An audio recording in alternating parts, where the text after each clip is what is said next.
And for policymakers, yes, we'll be calling on you as well. Let's begin. Please rise for the national anthems of Nigeria and St. Kitts and Nevis.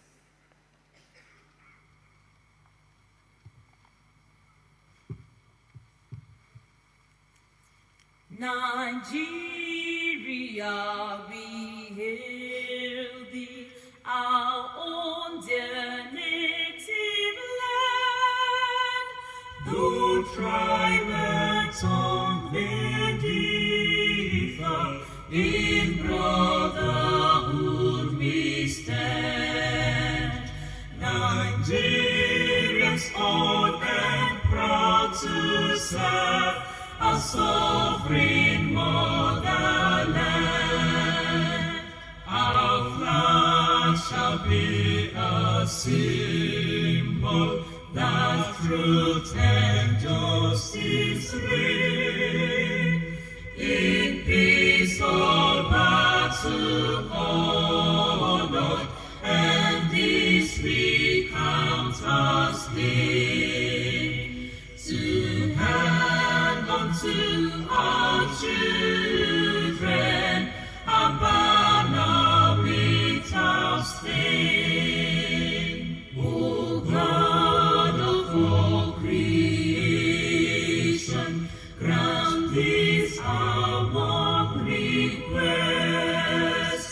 Help us to build our nation where no man is oppressed, and so with peace and plenty Nigeria may be blessed.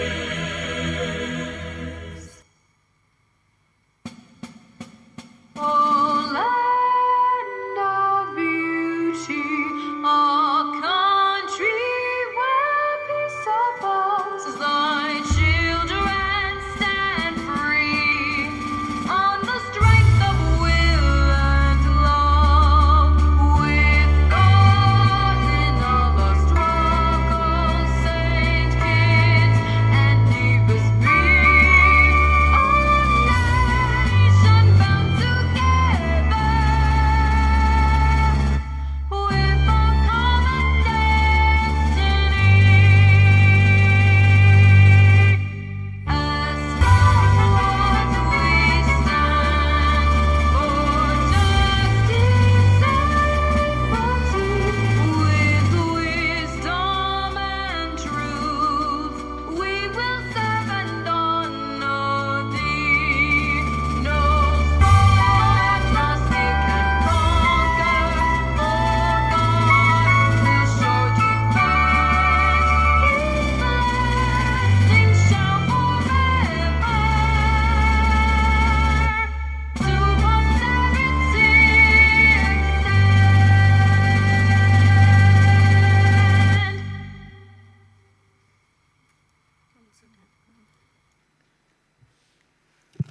Thank you. Please be seated. Your Excellencies, distinguished guests, ladies and gentlemen, good morning. Welcome to Day 4 of the 2026 Afri-Caribbean Investment Summit, where conversations have moved beyond ideas into direction, beyond vision into action. Over the past 3 days, we have shared knowledge, strengthened partnerships, and reaffirmed our commitment to the theme, One Voice, One Vision, Advancing Afri-Caribbean Unity. Allow me to briefly revisit the key moments from the past few days of the summit. Day 1 opened with a welcome address by Ms. Aisha Mena, GMD Aquarian Consult, who welcomed delegates from over 20 African and Caribbean countries and noted the growth of the summit into a 6-day gathering focused on strengthening ties between regions, reminding us that our rhythm is the same, our vision is the same, and our voice is one. In the keynote, Honorable Samuel Duggins, Minister for Creative Economy of St. Kitts and Nevis, emphasized the need for stronger Afri-Caribbean collaboration, noting that global influence today is driven not only by resources, but by culture, creativity, and narrative. Panel discussions featuring Robertine Webb, Steve Gokas, Adora Chigeze, and Darren Dash highlighted the need for better financing, stronger cooperative infrastructure, and deeper collaboration across film, music, and the wider creative industries. Remarks by Her Regal Majesty, Ambassador Dr. Temitope Eniton Ogunwusi, the Olori of Ife, reminded us that culture is both identity and wealth, and that Africa and the Caribbean must work as partners and not competitors. Day one concluded with a signing ceremony involving Honorable Samuel Doggins, Ms. Aisha Mena, and Mr. Steve Gokas, marking a step forward in strengthening Afri-Caribbean storytelling and creative cooperation.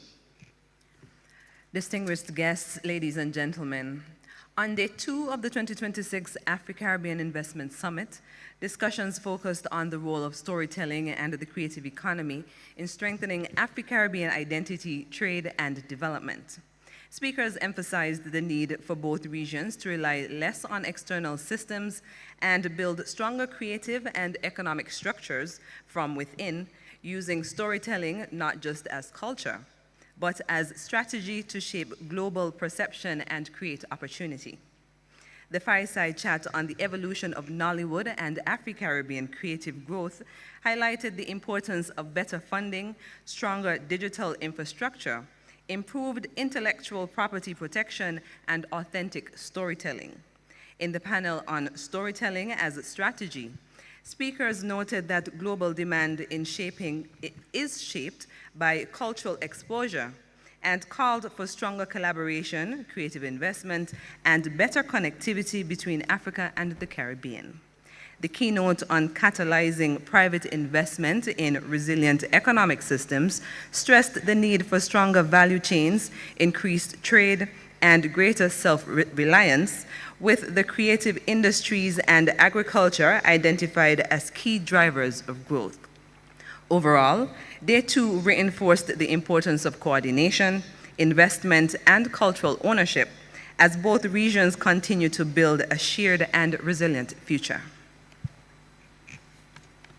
Day 3 of the 2026 Afri-Caribbean Investment Summit focused on strengthening collaboration between Africa and the Caribbean in agriculture, food, security, creative industries, trade, and cultural identity. The conversations emphasized the need to move from dialogue to action by building coordinated systems that support economic resilience and shared growth.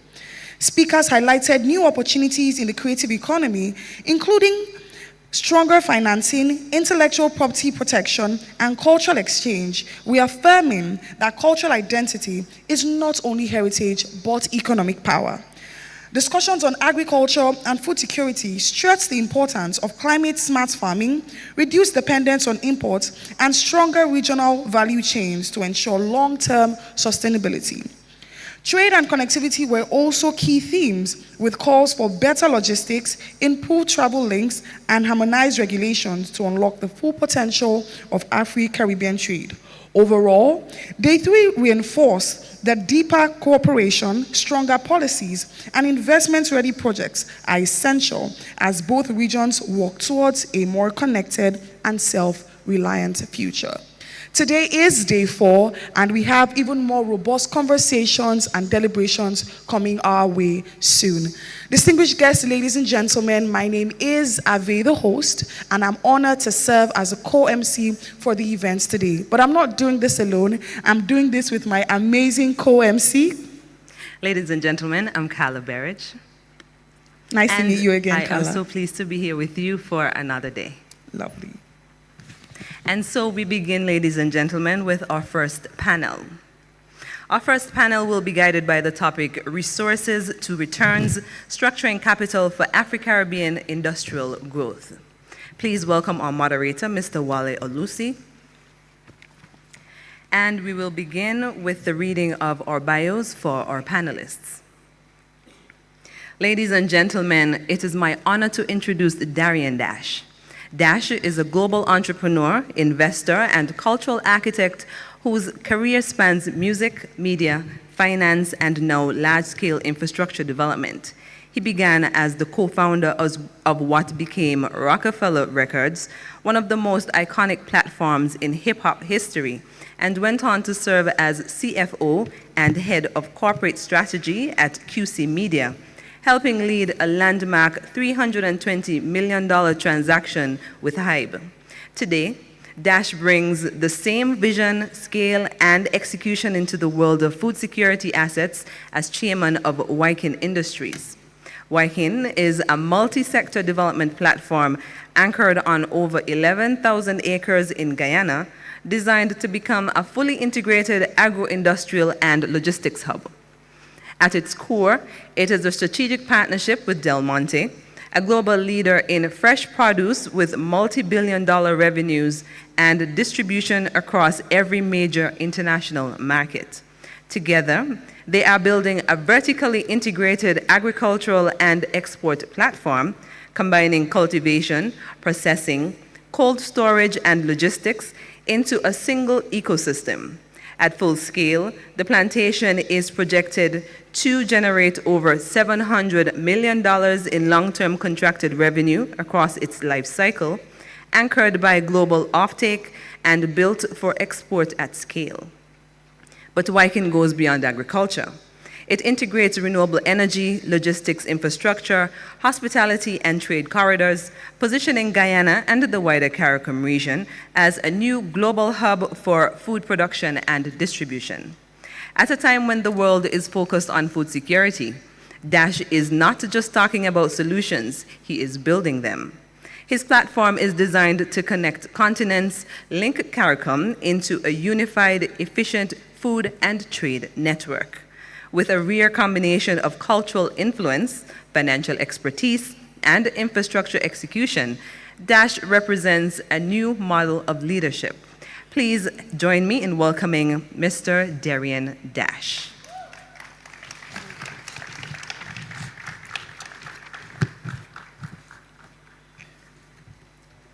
Africa does not lack resources. It does not lack talent. What it has sometimes lacked is the industrial infrastructure to transform these resources and that talent into lasting economic value. Value that stays on the continent, employs its people, and funds its future. Our next panelist has made building that infrastructure his life's work. Adam Molai is the chairman of TRT Investments, a diversified investment holding company operating across West and Southern Africa, with a growing presence in the United States and European markets. Through TRT, he has invested across tobacco, logistics, construction, mining, banking, insurance, general manufacturing, fuel and lubricants, and recently launched the JUA Kickstarter, a $1 million venture capital fund designed to inspire and support African entrepreneurs. His stated mission is clear and compelling: to industrialize Africa and help build it into an alternative supply chain for the world. He has said that Africa must produce, that it must move from being on the menu of the global economic table to having a seat at it. He's an industrialist, a visionary, and an African optimist of the most practical kind. Distinguished guests, ladies and gentlemen, Chairman TRT Investments, African industrialist, South Africa, let's make welcome Mr. Adam Molai.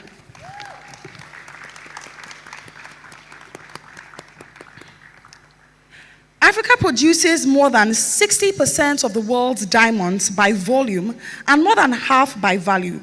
Botswana, Angola, South Africa, the Democratic Republic of Congo, these are not small players in the global diamond industry. They are the industry. And yet, for decades, the continent has received a fraction of the economic benefits that its own resources generate, because the cutting, polishing, manufacturing, and retail layers of the value chain have largely been controlled elsewhere. Our next panelist has spent more than 40 years working to change that.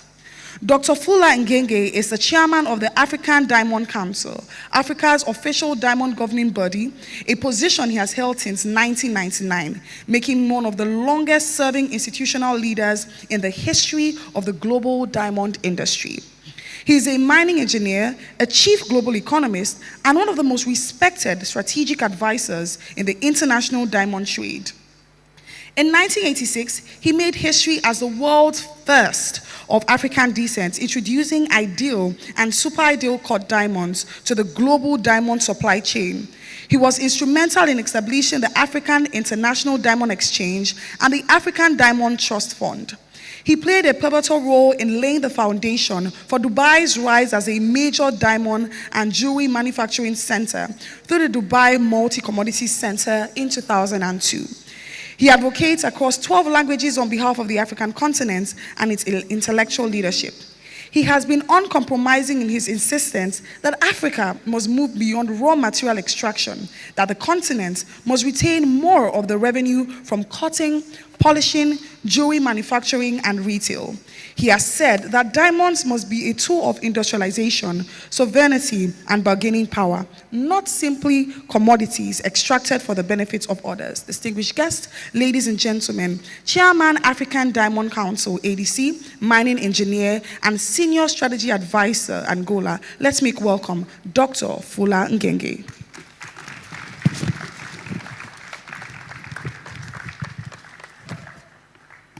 We'll be now handing over to our moderator to kickstart the conversation. Thank you.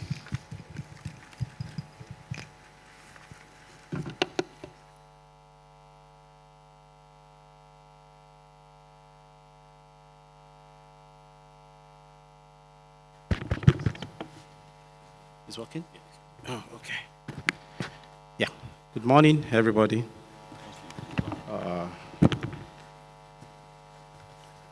I hope the event is going on fine and we've been having a good time so far.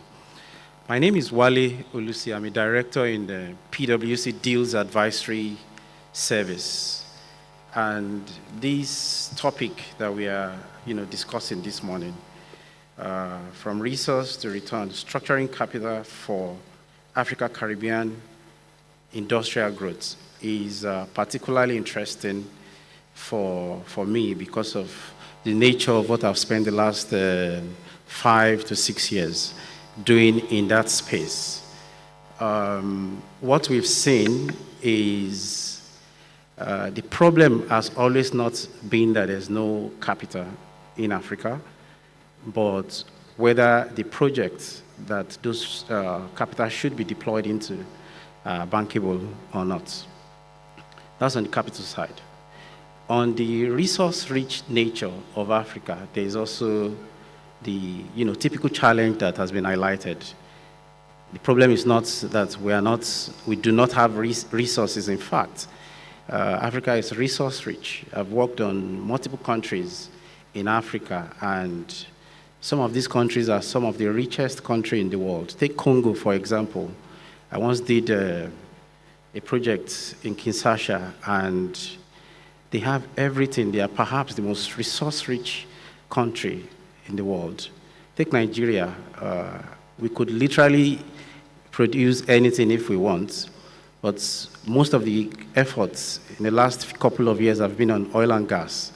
But Nigeria also have a lot of gas.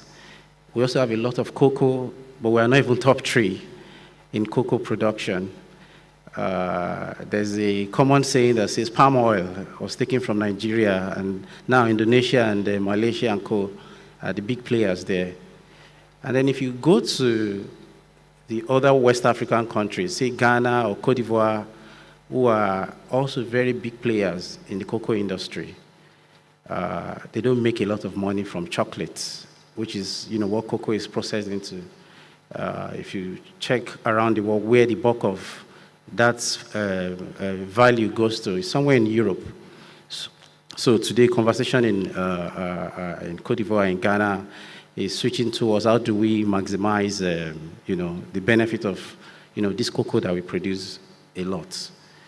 I come back to Nigeria, where within the last 24 months, maybe 3 years, with the advent of the Dangote refinery, there's been a tremendous transformation in the Nigerian oil and gas sector, because now we now have a facility that can process, perhaps the largest capacity across one of the biggest refinery in the world. And we've seen the impact of that in the course of the last couple of weeks with what is going on between Israel, US, and Iran, and the impact on energy prices, and of course what is happening at the Strait of Hormuz, and the amount of demand we've seen coming into Dangote refinery. I think all of this is pointing to one thing, that if Africa puts more effort into industrialization, how do we capitalize on these immense resources that we have, in a way that we can grow our economy, create more jobs for ourselves, improve our local skills, and become a major player, not only in the world in terms of resource-rich nature, but in creating value across the value chain. It would impact the continent across board. I'm talking about the relationship between Africa and the Caribbean. That is also a growing conversation. Up until recently, even though if you look at the people in Caribbean, you look at the people in Africa, you see a lot of similarities, maybe in terms of the color of their skin and the way of life, and even the nature of this market from a geographical point of view. We've not had a lot of interaction or relationship, but that conversation is also changing. DFIs like Afri-Caribbean recently have extended, their outlook beyond just looking at Africa, and they are talking about Africa-Caribbean, and they are investing heavily in that sector. But if you even look at that, it still looks like a drop in the ocean in terms of what we can do together as a region from a partnership point of view. And I think that's where this conversation is coming to this morning, because of the significant resource that both Africa and the Caribbean, possess. We also have human capital. Africa is about 1 billion people, most of whom are very young people. If you go to the Caribbean, the same thing. So we have huge human capital that can be translated, that can be invested into the resources we have to, make do or grow our economy as a continent. But not a lot of that has happened in the past. So this conversation, and of course this panel that I have here today, we will try and see how we can answer a few questions around how capital can be structured to transform natural resources into sustainable economic returns across Africa. What's the role of trade finance, private equity, and institutional investment in supporting cross-regional growth? And how do we identify these opportunities to grow our regions? So that's what we will be discussing. But allow me to open the conversation for discussion at this point. And I will just start from my left-hand side, and then I'll try and work my way down to the right. I just want our panelists to, probably open the floor by giving us what their view is about the, resource capital landscape in Africa and the Caribbean. From your point of view, what do you think the challenges are? What is hindering the transformation or the transition of Africa and the Caribbean from being resource-rich to capitalizing on that resource that we have into growing into industrializing both Africa and the Caribbean? I think that's how I want us to open it. Then we'll get into the conversation around the capital requirements and investment need.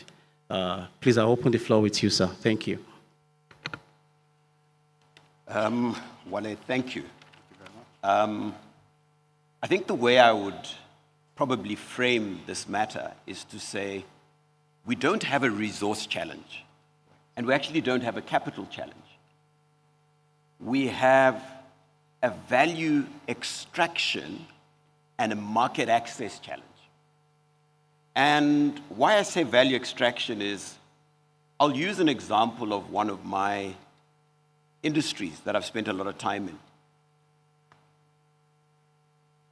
In 2000, in Zimbabwe, where I come from, there were 5,000 white farmers, and I emphasize white because it was a totally racialized industry. And there was production of 200 million kilograms of tobacco. And the country exported raw tobacco. Average price, $3 a kg. The country earned $600 million of exports. Land reform came where Zimbabwe decided to get land to the majority. And our innovation was to say, how do we bring these small-scale farmers, smallholder farmers who've never produced this crop, into the mainstream? And through a process of contract growing of tobacco, we developed an industry from 5,000 farmers to now over 185,000 farmers, 98% of which are local black farmers. And the industry has grown from 200 million kilograms to almost 380 million, so a 90% growth. How did this happen? It was a deliberate and intentional process of developing that value chain, but knowing that the end is not the raw material. The end is the finished product. Because there's a 15 to 20 times value multiplier between the raw material and the finished goods. So the idea was then to say, how do we take it from farmer to primary processing, from primary processing to cigarette manufacturing, but not only cigarette manufacturing, but also how do we then create what is probably the most important thing for all of us in Africa and the Caribbean, which is intellectual property. Because unless or until we start creating brands and intellectual property that can withstand the test of time, we remain a purveyor of commodities. We remain hamstrung to our God-given benefits of either crops or minerals. So the next step was then to create intellectual property and make sure that we now build brands that can proliferate around the region. We built brands, and the final step was to distribute those brands and make sure we have market access. What did we face along the way? The multinationals have a way of making sure that locals are then hamstrung from accessing those markets. If you go to a wholesaler, they'll tell that wholesaler, if you stock this new brand, we will stop supplying you our brand, which makes up 90% of that category. And what does that do? It stops the growth of local homegrown brands. So a key issue, and that's why I talk of market access, is that we then had to develop our own markets. Where at that time they were delivering to key accounts or what we call modern trade, we decided to go and build from the local to the informal trader. So we went from a sales rep to the little tuk-tuks, to a bicycle vendor, to a backpack vendor, up to all the way to a street vendor. Where they were building kiosks in supermarkets, we were building vendor trolleys on the ground level. So market access becomes a key issue, but we have to innovate and build market-relevant solutions for our own markets, not try to mimic what has always been there and was always developed by the multinationals. So when I look at what we need to do from your question, Wale, it's to say we have to build value chains. We have to look at it as an ecosystem and build capital that is aligned to the entire ecosystem. So it has to be patient capital. How did we develop? We got the support of DFIs. So your Afri-Caribbean Bank, I mean, they came in very early with a facility for us at the time of $20 million. And that was what helped us to start building this value chain back in 2002. But if we look today, and in every industry that we have entered, we've now entered the home care space, personal care space. What has Africa done? We have shea in West Africa. We were selling shea as just the shea butter. Now we've said, let's invest in the manufacturing capacity to make cosmetics. Because if you look today, cosmetics and cleaning products, it's 80 to 85% water. Now, do we as Africans and the Caribbean, are we so daft that we have to import expensive water? We only have 10, 15% of active ingredients. Now, if we're shipping to each other, do we need to ship the water from Africa to the Caribbean? No. So as we design now how we're going to collaborate, we have to be looking at solutions that say, right, if we're shipping personal care, if we're shipping home care, let's remove the water. Let's send the active ingredients and add the water in the Caribbean or add the water in Africa. We started our journey of the collaboration between Africa and the Caribbean in 2016. We took our cigarettes to Jamaica, right? At that time, Afri-Caribbean and my lovely sister here, who's done an amazing job, Aisha, in terms of developing this platform, right? They were also, I think, thinking in the same vein. So as we look at collaboration, let's look at what do we shift in terms of value chains between Africa and the Caribbean that create the competitive advantage. I think that's how I'd answer you. Yeah, thank you very much, Chairman. And I think that's a very interesting point to start with. And based on where you land, I want to go to Dash and allow him take it from there. And based on what you've done, we're having a small chat just before the session started. How do you think Africa and Caribbean can move from exporting raw material to building value-added industrial economies? From your point of view, with what you've done. Well, I can't say I've done anything to be able to have an input to that specific question because I'm still a neophyte in this part of my entrepreneurial experience. And I have the benefit today of sitting in two seats. I sit in one seat in an industry where I have experience and know-how and track record, which is the music and media and entertainment space, and I run a significant amount of capital with my partners to be able to deploy and invest in those verticals. So I understand how capital thinks, and I understand capital goes where it's treated best, and it also goes where it's structured to flow through. And then I sit in a new seat, which is if it was the record industry, I'm the artist now, where I'm the entrepreneurial startup to an extent.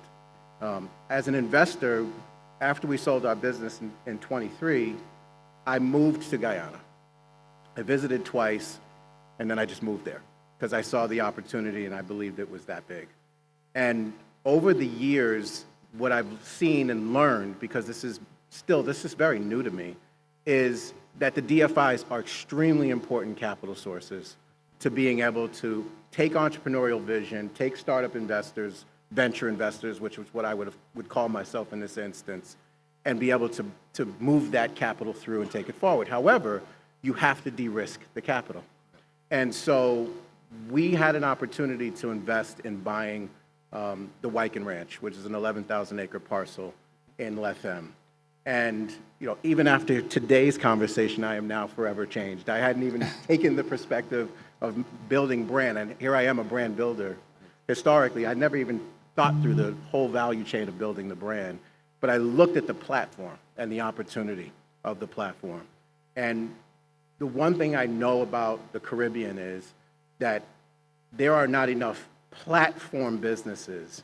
And what I'm learning through this trip is that the opportunity for the continent and the Caribbean to come together are to build dual platforms that can support and supply one another.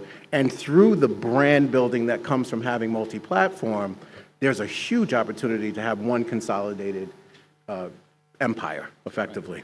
And so with my example, what we were able to do and what we were in the process of doing is we needed to find an anchor. I needed to figure out a way, how can I de-risk the development of this land? How can I de-risk the development of this platform? And by the grace of God, I was able to find Del Monte as a partner. And they're a multi-billion-dollar company, and they are outgrowing their plantation infrastructure. Demand is high. And I was fortunate enough to get them to come and take 2,200 of our acres to develop this pineapple plantation. But the vision that I have for the platform is it has to have transloading, right? That's an important part of the logistics. The cold chain is not strong in the Caribbean in general, from supply trucks all the way down to cold storage. So cold is very important that we develop a good, strong cold chain. It also needed to have transloading, right? So transloading in the logistics part is very important. Needed to have gas station. So we have a diesel station now that is anchoring the land.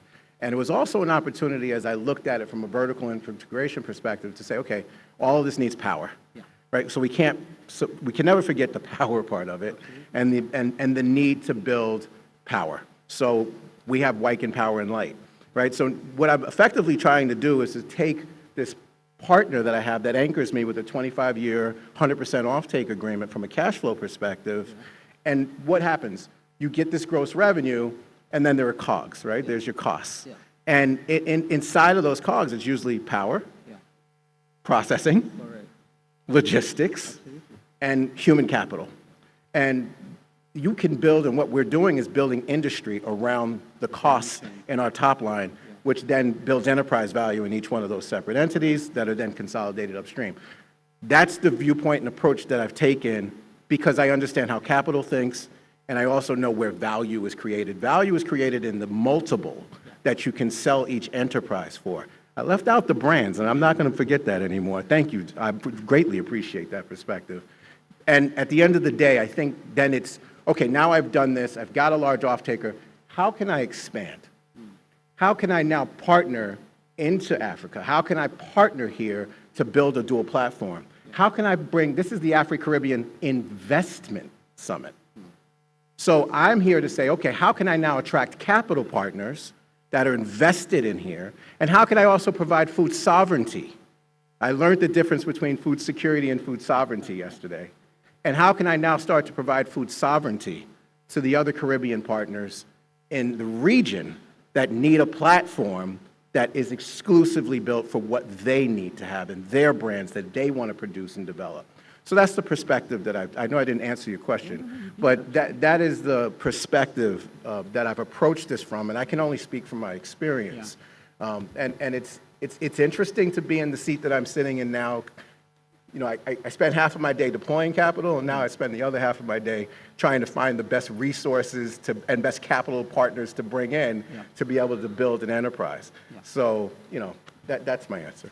Thank you very much, Dash. I think that's a brilliant response to my question. Even though you said you didn't answer my question, but you actually delve into, what you've done with the value chain of, what you're doing. And I think maybe that's the perspective Africa needs to, look at, when we, mine these raw materials, when we extract these resources and try to export it. Why not us, take a look at it from, okay, what is the end product of this? How do we now build capacity across, the value chain? I think that's the lesson I will take from there. But I'll quickly go to you, Adam. And, first, I also want to ask, from your perspective, the same question of moving from extraction to value added. But because of where you sit, I wanted, because he also spoke about, the investment side of things and the capital side of things. How do you think, what kind of structure, investment vehicle do you think we need to put in place to support long-term industrial growth as we think about industrializing Africa? First, we have to really move away from extraction and exporting because we're basically giving away jobs. We have to find a way to fuse that and put more emphasis on domestic processing, particularly here in Africa. And I'm speaking from the perspective of a mineral resource industry or sector. When you look at the diamond industry, for example, what you see is a very strong focus on extraction and a mining license. There's so much energy and effort that's put into that. No one's really coming back to the table to say, where do we fit into this? Because you look at a company like Alrosa, which is a Russian-based diamond extracting company. They are considered the #1 diamond company in the entire world in terms of volume. They have sanctions on them. That's a wonderful opportunity for African diamond producing countries. You see Botswana, the minute Alrosa had sanctions on them, Botswana moved to the #1 position. And what happened 7 months later? The Republic of Angola is now the #1 diamond producer in Africa. And now you see a very strong and conscious effort to control the supply and value chain. You see Anglo-American looking to dump their subsidiary of De Beers group of companies, which is an opportunity for African diamond producing countries. It allows us to come in and control the value chain and the supply chain. It is a double-edged sword, because if it's not valuable to Anglo-American, why should it be valued to African diamond producing countries? But it just put us in a very strategic position to say, listen, you have a country like Botswana who's already holding 15% of the De Beers group of companies. They recently moved back into the Republic of Angola, who's looking for 20 to 25%. The media tried to create a very competitive environment between the two countries. But at the end of the day, it's about how do we spread that wealth around and distribute it evenly. We recently got Namibia into the conversation. You look last week only, the president of Botswana went on an outing to the Republic of Angola to talk specifically about acquisition of the De Beers group. He left there, he went to Namibia to bring them into the conversation. And now everyone's looking for a very equal and strong equity position, rather than us just coming to the table to say Angola will go in and take 50% or Botswana will come in and take 50%. We have 18 diamond producing countries, and it's a benefit for all of them. So I think right now we are looking to strengthen the domestic processing and basically try to find a way to not export raw materials and create more jobs in that particular sector. Thank you so much, Adam. I think we should take this conversation a notch higher to talking about trade financing, because, as we move across the value chain to industrialize Africa and, of course, develop capacity across the value chain, a number of financial products comes to mind. Trade financing is one of them. So, Chairman Ngege, what I want to ask is, how can trade finance institutions support cross-regional manufacturing and, supply chain between Africa and Caribbean, for example? Thanks, Uzi. I think we need to, again, look at it a little bit differently. Trade finance in Africa was always about DFIs funding Africans to go and buy products from other origins. So it was about importing from China, importing from Europe, importing from the Americas. And that's fundamentally where we need to start, right? That mindset has to change to say, let's now start import substitution, right? Because import substitution is what drives the industrialization. So rather than look at funding the import, they should be looking at funding the value chains that substitute those imports, right? Because once we do that, we're able to now convert our youth dividend. I always say, our youth is either our greatest threat or our greatest opportunity, depending on whether we leverage them or allow them to roam, in which case we'll have an inhabitable Africa and the Caribbean, right? If they have nothing to do, they'll find something to keep the governments busy with, right? Which is insecurity. So my view is that the approach to DFIs need to be more aligned to import substitution, and whoever was importing, for lack of a better example, cosmetics, the DFI should be saying, who are the local manufacturers of cosmetics? How do we capacitate them to develop the value chains that to now start manufacturing their brands within these African companies or within these Caribbean companies, right? So I think it's a whole mind shift change where we start looking at ourselves as the solution rather than looking at everybody else as the solution to our, I'd call them not challenges, but to our opportunities. Right. Because it is an opportunity to create the jobs. It is an opportunity to create the value multiples. Because what we were doing is we were exporting the raw material, let's say for cosmetics, Shia, importing it as finished goods, the cosmetics, at a 20, 30 times value multiple. And we wonder why we always have a negative balance of trade. Because we're exporting $100 and importing 1,000, right? So we can only address that by changing the way we look at funding of trade to funding of value chains to create local industrialization. Very much. I want to, also add to that question and shift to the right-hand side. Some of the effort I have seen lately around what you mentioned around, financing trade in Africa is the likes of Afri-Caribbean, AFC, and other DFIs trying to sponsor projects that would develop things like agro-park across Africa, and then allow, with the Africa Trade Continental Agreement, allow these countries to trade amongst themselves rather than ship out this. In the hydrocarbon space and, with energy transition, what we've also seen is efforts by some African. We're doing it. This is how we need to do that and engaging. Yeah. I will say, from that and engaging. Yeah.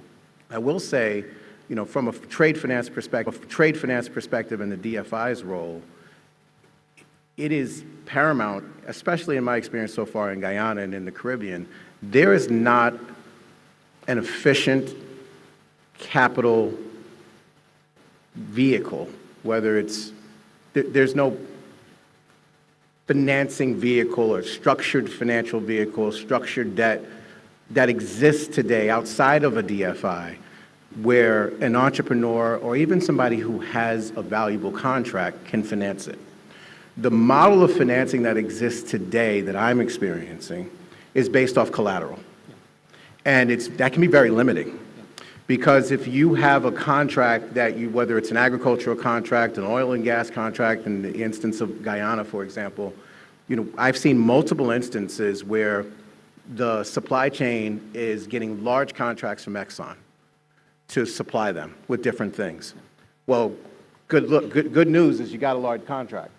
Bad news, you got a large contract. Exactly. Because if you get a $100 million contract and you only have $7 million of real estate that is collateralized that you can go to the bank with, you've just limited yourself on how much you can finance, and you have to deliver on that contract. And so purchase order financing, factoring, all the different sorts of unitranche, structured financing, senior, mezz, equity, these are new concepts in the private sector community in a lot of the developing countries because of their newfound wealth and newfound demand. And it's also a new concept in the financial institutions in a lot of these different developing banking institutions in the Caribbean. They're not new concepts for IDB. They're not new concepts for Afri-XM. And so their role is paramount in being able to fill those voids. And without it, what ends up happening is you have a lot of downward pressure for supply chain that ends up going into the private sector, and then you don't have a private sector that's financed and structurally set up enough to be able to deliver. And that causes friction in the system. So I think that the role of the DFI from a trade perspective and even at a local level has to be to create these structured products to be able to unlock and enable the private sector to meet the good news demand that they're getting from the primaries. Wow. Thank you. I mean, you mentioned a lot of things around structured products, apart from trade finance, MES, and so on, that can, be created or structured by these DFIs and maybe, other investment banks. But, Adam, I'll just come to you on that. What other products, what else do you think can be done? What sort of other product can be created in terms of capital to help us solve this industrializing Africa problem? It's very important to examine and always re-examine our economic infrastructure, particularly in the financial sector. When I look at the United Arab Emirates, for example, they quickly move to the top of the food chain because they assume responsibility to be the #1 trading hub for diamonds. Even though they are the top trading hub, they're also the youngest. There was somewhat of an economic disregard for anything outside of the actual resource. So I always go to Dubai, and we're under so many compliance restrictions. When you combine the word African and diamond together, it raises quite a bit of suspicion and discomfort. And sometimes our diamond sector outperforms or outruns the financial sector. I view this as an opportunity for the Caribbean, because we could easily set up, if you look at the current and existing conditions right now, Dubai is under fire, and the whole GCC region is, which means that we have an opportunity to alter or maybe move our trading hub to a place like the Caribbean, where they may have a better understanding of offshore banking. They may have a better understanding of how financial institutions can support a mining sector or mineral resource sector. So there's an opportunity that exists in the Caribbean right now to come in and say, listen, we understand your sector better than the Middle East Persian Gulf. And we want to come in and use it as maybe a housing mechanism for some of our resources, or a storage space for some of our mineral resources. And also it gives us a chance to evolve in terms of digitalizing the financial sector, for example, in crypto. And that could be a wonderful opportunity for the Caribbean to take care of. And listen, we just feel more aligned with the Caribbean than we do, because like I said, that opportunity that came in the UAE came from a deal that was struck between an Indian company and the Republic of Angola. We sent 40% of our productions to what was the #1 manufacturing company at that time, based in India. It was Rosy Blue. And we decided to do the transactions in Dubai. And of course, they launched their Dubai Multi-Commodity Center and created the free zone. And within 5 to 6 years, you had a major diamond center that was constructed there. It doesn't mean that we can't do that in the Caribbean. So it's something to seriously consider. Thank you. It's genius. Thank you. I have a 2 or maybe 3-in-1 question for you because of what you mentioned earlier around human capital and the demographic dividends that maybe Africa and the Caribbean has. And the first angle to the question is, what is the role, how do we bring in the question of skill gap into industrializing Africa? Because, there's a lot of talk about, okay, we want to move from, extracting and exporting raw materials to the, processing all these materials. But do we have the necessary skills in Africa to actually achieve this? And if we don't, what should be the plan? How do we transit from where we are right now to where we want to be? I think that's one. The other angle to it is the role of the diaspora in all of this. How diaspora in Africa, diaspora in Caribbean, maybe a cross-border interaction between Africa and Caribbean from a skill and maybe capital point of view in trying to, industrialize in both regions. Thank you. Thank you. I was smiling as you were speaking because I think you were answering my question as you're asking your next question.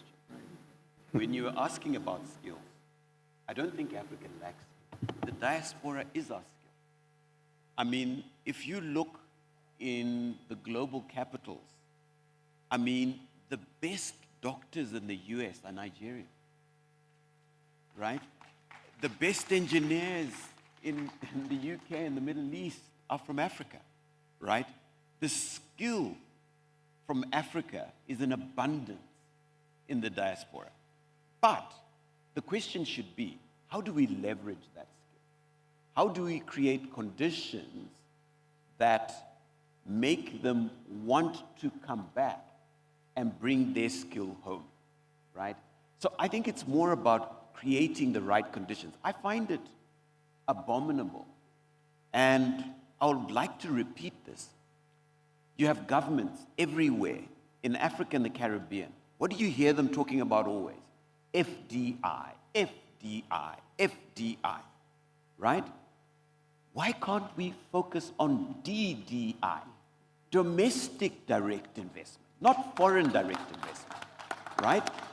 Leverage our own investment capital and give it the same conditions you give the foreign capital, right? Why should a foreigner be given tax-free investment? But me as a local, I'm not given the same conditions.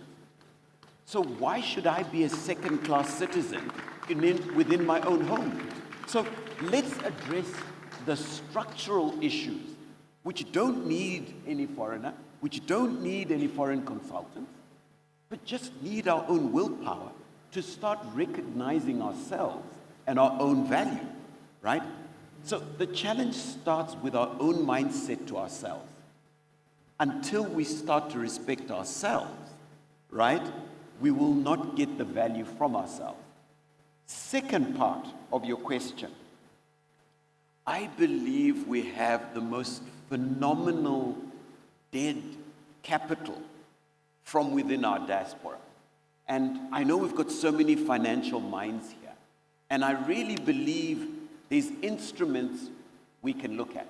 If you look at most of our Africans in the diaspora, what do they all want? A home at home. Can you imagine the day we get all those homes, and when they build these homes, by the way, they're built for cash. There's no mortgages in most of these markets where these homes are built. So it's cash that's sitting there. Maybe they've got somebody living in there paying a small rental.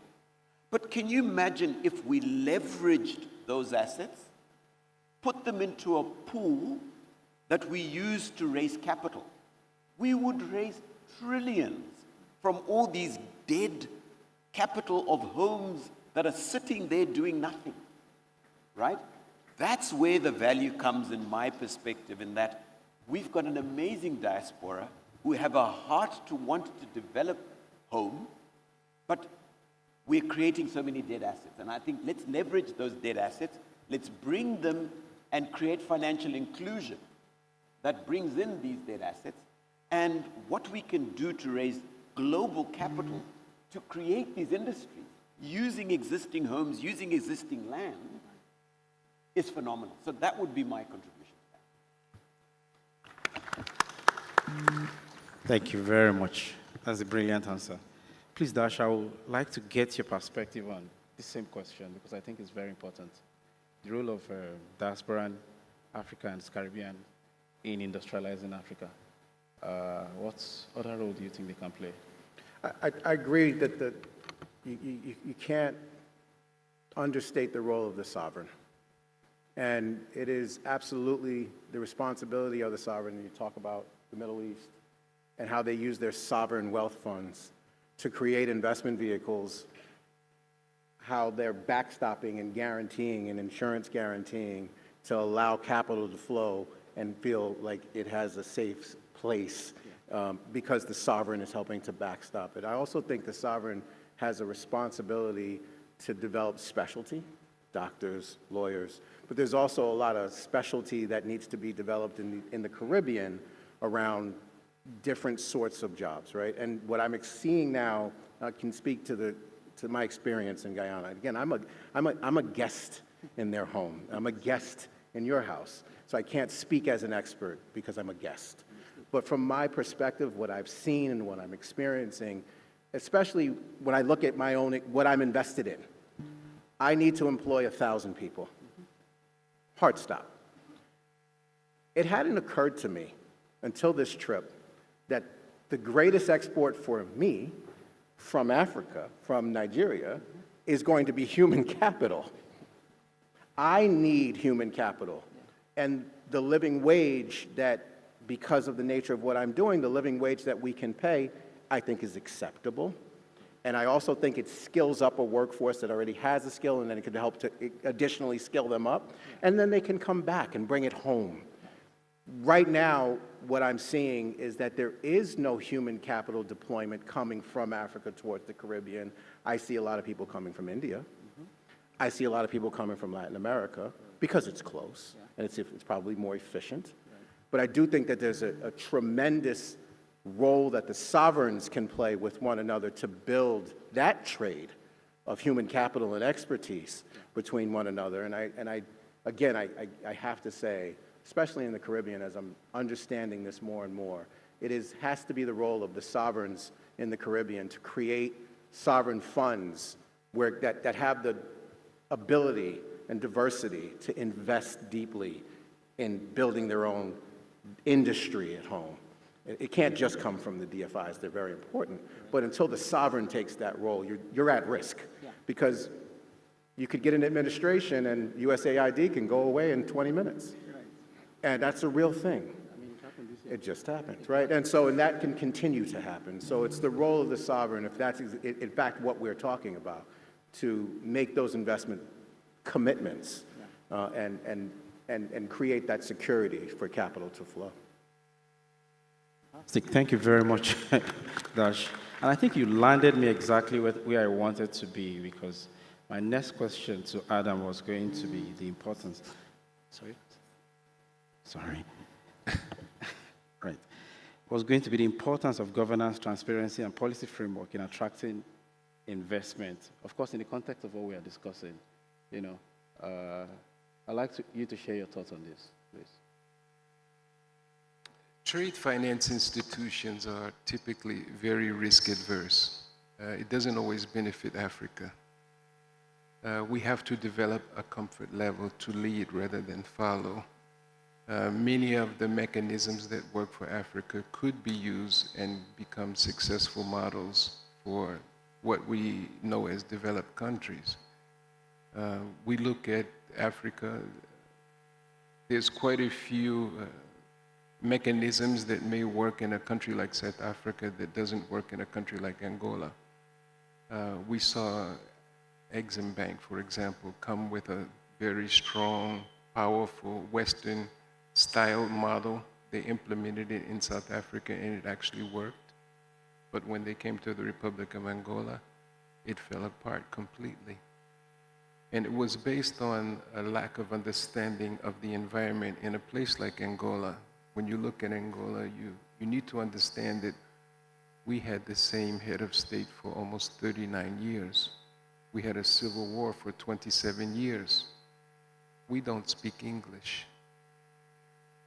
And when you come in with this model that was successful in South Africa and you say to an Angolan community or population, show us proof that you have a registered company in the last 10 years.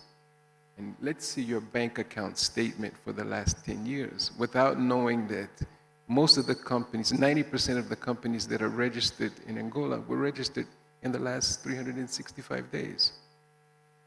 So you cannot, you only have an elite who comes in and takes advantage of an opportunity like that. So we have to learn how to step out of our comfort zone, like I said, and find a way to lead. I know that if we look at some other successful models in a country like São Tomé, which is very small, or if you look at even Namibia and Botswana, roughly around 2.5 million people. But we have neighborhoods in Angola that are 2.5 million people. And if you look at an administrator for Sambizanga or Kazanga in Angola, with populations of 2.5 million, that's basically equals the population of the entire country. So we need to really make an effort to understand our terrain. When you lend money in dollars and you earn money in kwanzas or shillings or rand, you're supporting a recipe for bankruptcy. So we have to really examine also, that's why I'm always pushing for a common currency, and I'm also looking for that currency to be backed by a mineral resource like diamonds or gold or some other mineral resources that we have.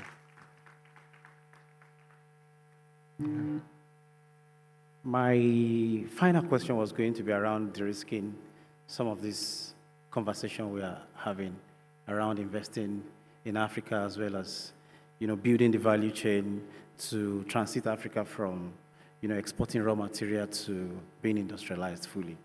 So I'll come back to you again. What are your views? And I think it landed somewhere around, investing or, capitalizing USD and the revenue comes in local currency. It's always creates problem. I think we are running a project recently, and in Nigeria in the last 3 years, the local currency have moved from 500, 700 to 1,000, 2,000, maybe 1,600, and then now it's back to about 1,300, and maybe it's going to go back up depending on what's going on in the global markets. So currency concerns often create a lot of risk issues with investors, and we have to go over financial models over and over again, where investors continue to insist that the currency projections does not work for them because, it's a big concern. So how do we de-risk investments in Africa in a way that it will take us from where we are right now to, being industrialized? How do we encourage investors to come in the context of, the risk that are inherent in investing in many of these markets?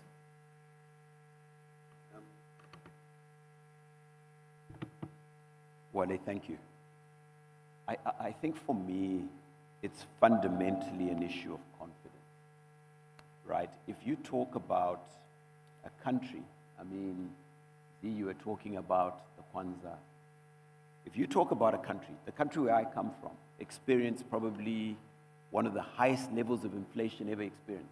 It ran into millions of percentage points. In fact, it became unmeasurable. So you ask yourself, how does that happen? And a significant portion of it is confidence, right? If the locals are confident in what is happening around them, they will not need a reason to store their wealth elsewhere. One of the biggest challenges we face is that most companies in Africa end up creating what I'll call exotic structures, where the value retention, again talking of value chain, the value retention becomes domiciled in a country where they feel is safe. But the generation engine is in their own country. So you produce, for lack of a better example, a cosmetic at 10 cents within your market of origin. You sell it to a related entity within an environment like Mauritius for $1. And then from there, you sell it to the rest of the world. Why? Because you'd rather have your 90 cents sit in Mauritius, where you feel your money is safe, than it sits in your country where tomorrow the central bank wakes up and says, the dollar which you had in your account, we are now localizing at a rate of 1 to 1. But in the parallel market, it's available at a rate of 1 to 20, but only the elite can access it at 1 to 1. So they get it from the central bank, take it to the parallel market, sell it to you for 20, and make a 20-fold return every day, right? Until we stop doing self-effacing things of that nature, where we kill confidence because the few privileged are benefiting from creating these financial instruments and creating these devaluations, we will always see flight and instability in the currency markets, right? So that, for me, is fundamentally where it sits. Confidence, confidence, confidence. That's brilliant. Please, I'll close with you with the same question. How do you think, in your perspective, can we de-risk, investing in Africa and the Caribbean, across the value chain, to actualize this industrialization? I agree with that answer. I think that confidence has to be, at the end of the day, there are ways to give confidence, whether it's insuring it or whether it's giving a certainty of liquidity in the banking system. That is a major issue in any fast-growing nation, is the liquidity. And then the currency fluctuation certainly doesn't help. So it is a complex problem, and frankly, it's above my pay grade. But I will say that I hope, and I'm hopeful, that the thesis of cryptocurrency and pegged instruments that allow for blockchain and allow for trading instantaneously of value, stored value, will help to solve that problem. But again, I am not an economist. I'm just an investor. But it certainly is an issue that I have concern about where I'm doing business. There are dollar liquidity issues fairly regularly because of the volume of dollars that are trading hands. And I'm going as far as trying to bring large institutions that handle a lot of foreign exchange and provide liquidity into the country for me, right, to help me and everybody else that needs that help, because that problem exists. Where there's a problem, there should be a solution. I just don't know that I'm qualified to talk to what the ultimate solution will be. But it certainly is a risk. And when capital is being invested, the first thing that you hear is the risk worth the reward? Is the juice worth the squeeze? And sometimes it's political risk. And political risk doesn't always mean civil war or war or outbreak. Political risk can also mean financial risk, banking system risk, currency risk, policy risk, and again, the role of the sovereign.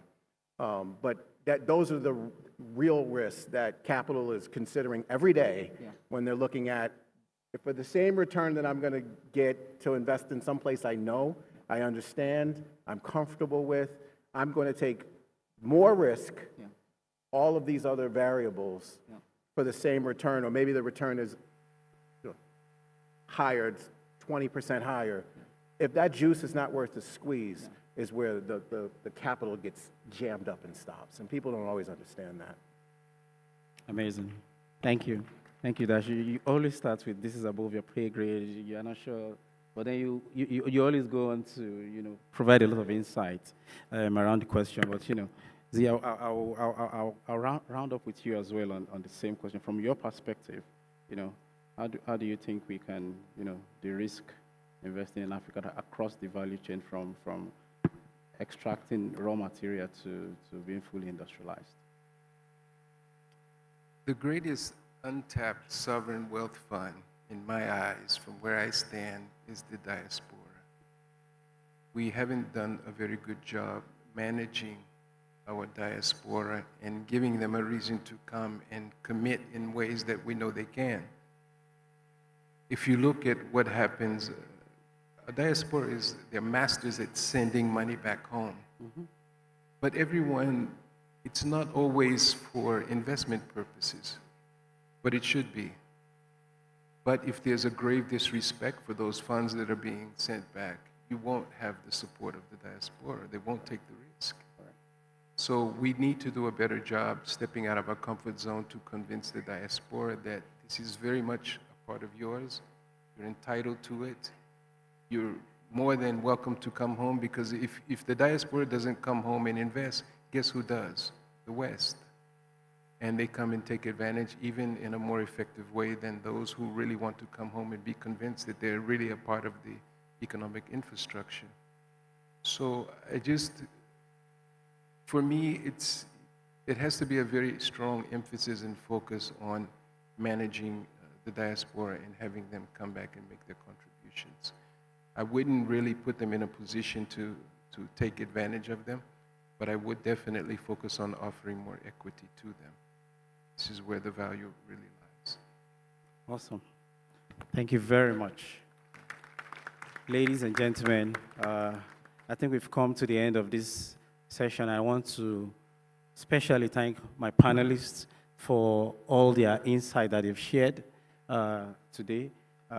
We've tried to dive into the topic of how to industrialize Africa from, resource to actually, extracting this actual return from them. And some of the insights we've shared here today include the fact that the problem is not that we are not resource rich or there's no capital, but, capital chases structure. We also spoke about trade finance and other financial structures as potential solutions to this. We mentioned the role of DFIs, looking at the potential of investing in import substitution as, some of the strategies to actualize this objective. And then we spoke about the role of human capital. How do we fill the skill gap?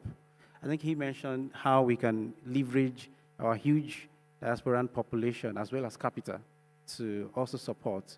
And then we spoke about the role of government and how we can, focus on de-risking this, because, risk-return profile always go together, and you want to be sure that the return is worth the risk. And of course, government structures can help de-risk some of this investment. I think, if some of these things are put into consideration, we may just be on our way to accelerating, because I think this whole process have started, but we need to accelerate the process of getting to where we want to be in terms of industrializing Africa. Thank you very much, everyone, for your audience. Thank you, panelists.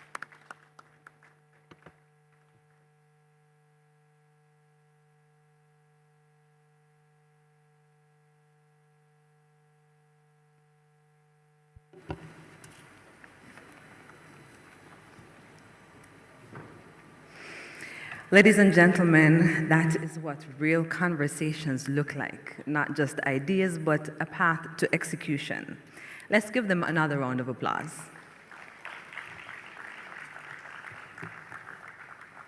And as they take their pictures, I will read the bio for our next speaker. We turn our attention to agriculture. Agriculture employs more Nigerians than any other sector.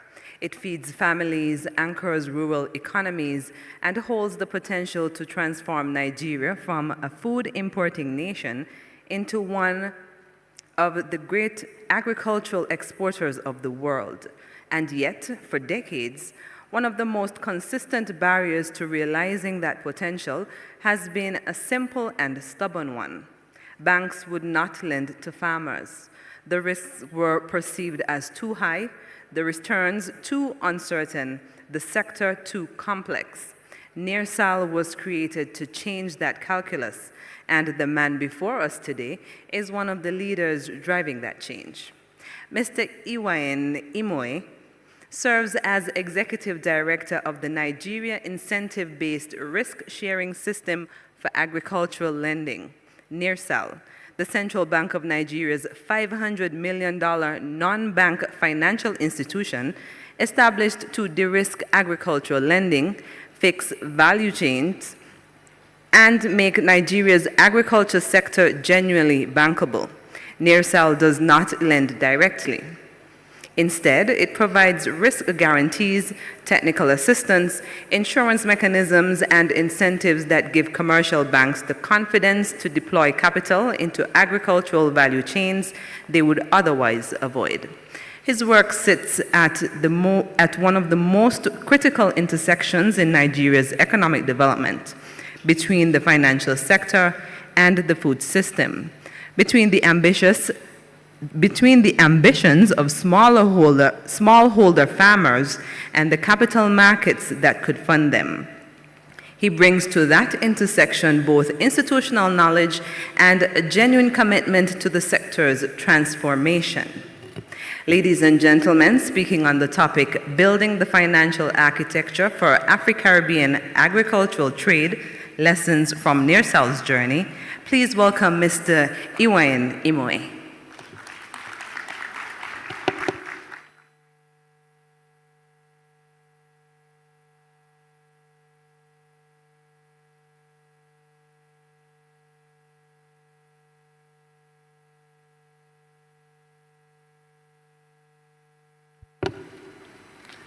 Good morning, ladies and gentlemen. It's a pleasure to be here. I can see a lot of colors and bright smiley faces, and I'm very happy that I've been given a slot that sort of segues or leads into the entertainment section. So I hope I can have your attention for about 15 minutes to quickly run through what our organization does and how we can support grow the trade relationships between Africa and the Caribbean with respect to agriculture. I'll start with protocols. So I think I'll first start with the Honorable Minister of Agriculture, Fisheries and Marine Resources of St. Kitts, Honorable Samuel Duggins. I also want to acknowledge the panelists just now, Mr. Wale Olusi, Mr. Darian Dash, Adam Molai, and Mzi Fula Ngenge, and then our esteemed hosts and the conveners of AACIS 26, that's Aquarian Consult, ably led by the Dashing GMD, Ms. Aisha Mena. Distinguished ladies and gentlemen, all protocols duly observed. The title of this address, as the MC outlined, is Building the Financial Architecture for Afri-Caribbean Agricultural Trade, Lessons from NERSAL's Journey. I bring you warm regards from NERSAL PLC and the esteemed regards of our Managing Director or CEO, Mr. Saad Hamidu, who's unavoidably absent, on a pre-scheduled engagement outside Abuja. It's both an honor and a privilege to stand before this distinguished gathering of leaders at the intersection of policy, finance, and food systems to discuss how we can build the financial architecture required to unlock agricultural trade between Africa and the Caribbean. At first glance, both regions are richly endowed. Africa holds approximately 65% of the world's uncultivated arable land, while the Caribbean possesses fertile agroecological zones and a clear ambition to strengthen domestic production and reduce food imports. Yet, despite this abundance, both regions continue to face food deficits. Agricultural trade imbalances remain significant, and trade between Africa and the Caribbean is still a fraction of its potential. The question before us is therefore not whether we have the capacity to produce. The question is why this potential remains largely untapped and how we can translate it into structural production and sustainable trade. To move from potential to production and from production to trade, we must first understand what is missing.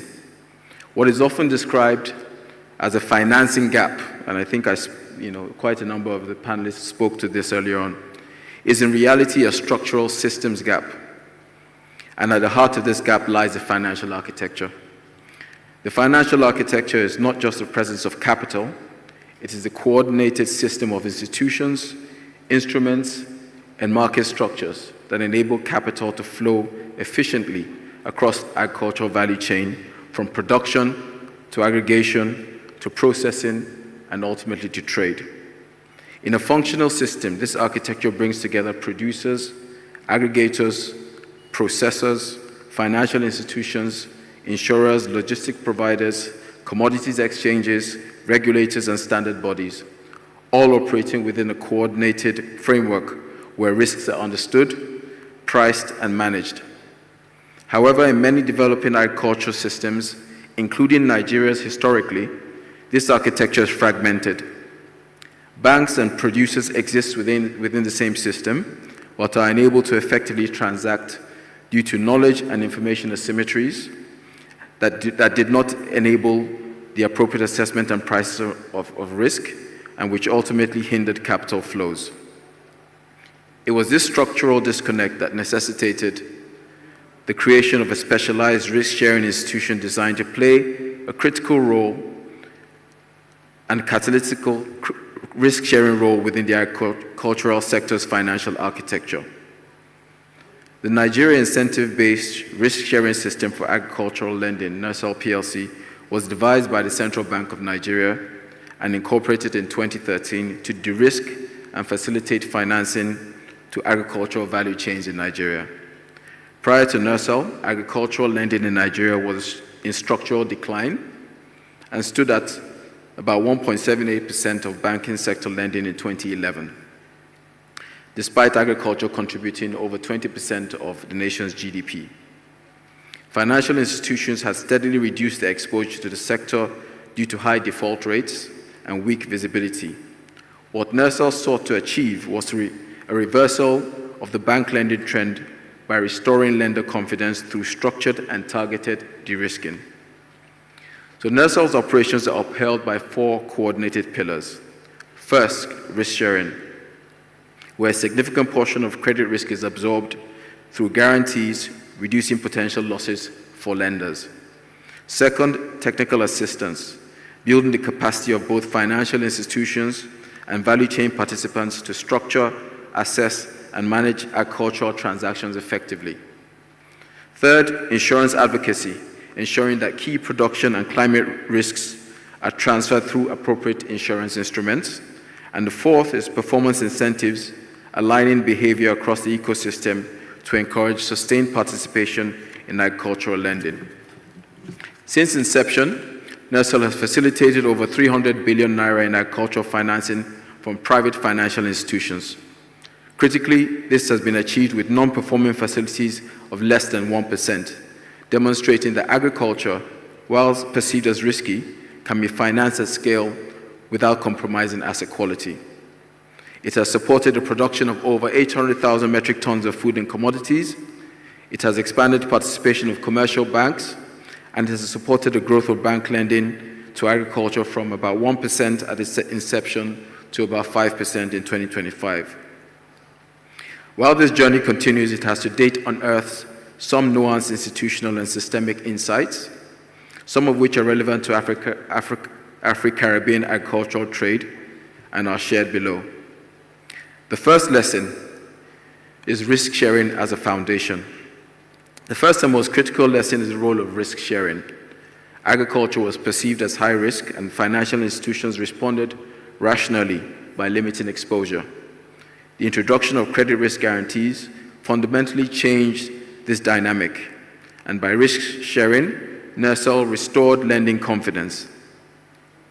Importantly, it did not eliminate losses completely, but with disciplined risk management, losses have been contained to around about 1% of the total guaranteed amount.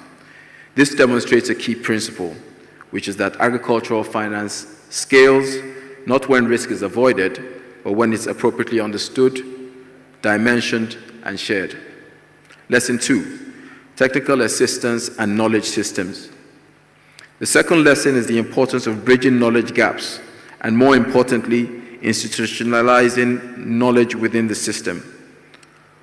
On one side, producers often lack access to best agronomic practices, efficient operational models, and quality management systems. On the other, financial institutions often lack a granular understanding of agricultural value chains, limiting their ability to assess and structure transactions. NIRSAL addresses these challenges through large-scale capacity building and to date has trained over 300,000 value chain actors and over 14,000 financial institution staff. Beyond training, a deliberate effort has been made to build deep value chain intelligence. NERSAL has developed over 20 detailed value chain studies covering key commodities from staple crops such as rice and grains to export-oriented value chains.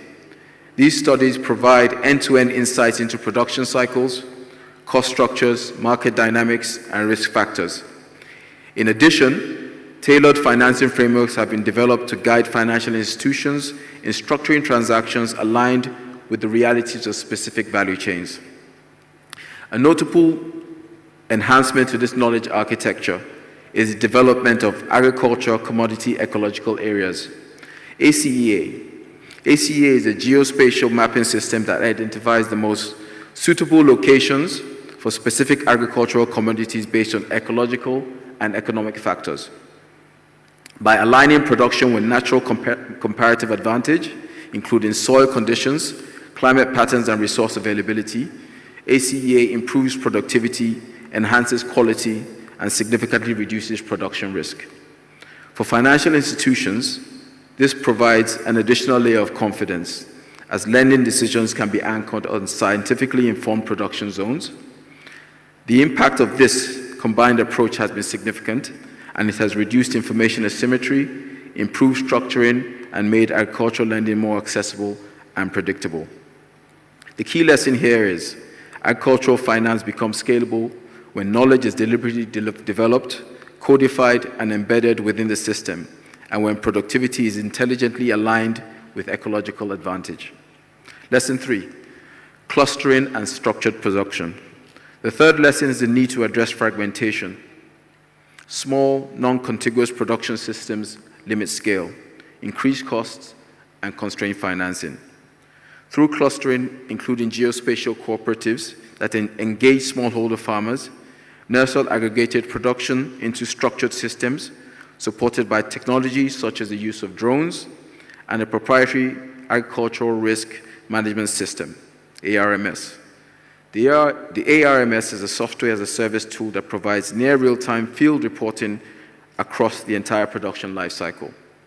By integrating key elements such as farmer enrollment, field mapping and input distribution, and project monitoring, ARMS provides the oversight necessary to manage these large clusters effectively.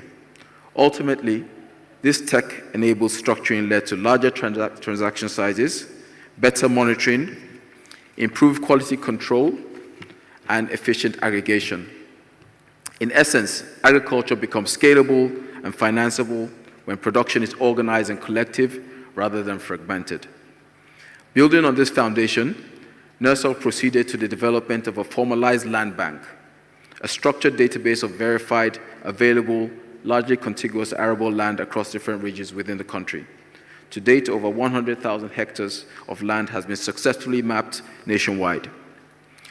The land bank is supported by a digital portal that provides critical information to stakeholders, including location-specific map land, suitable crops for each region, and estimated costs of production for various commodities.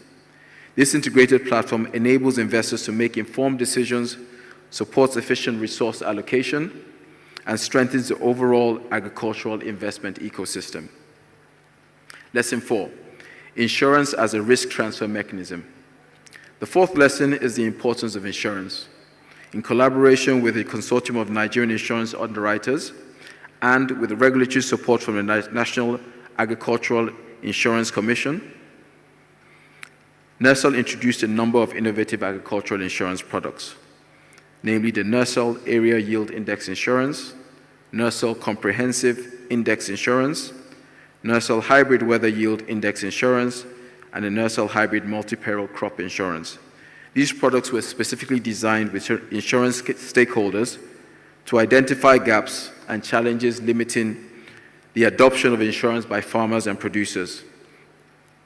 The Area Yield Index Insurance product specifically has covered over 1.8 million farmers and has enabled compensation for yield losses, stability for farmers, and improved repayment capacity for financing.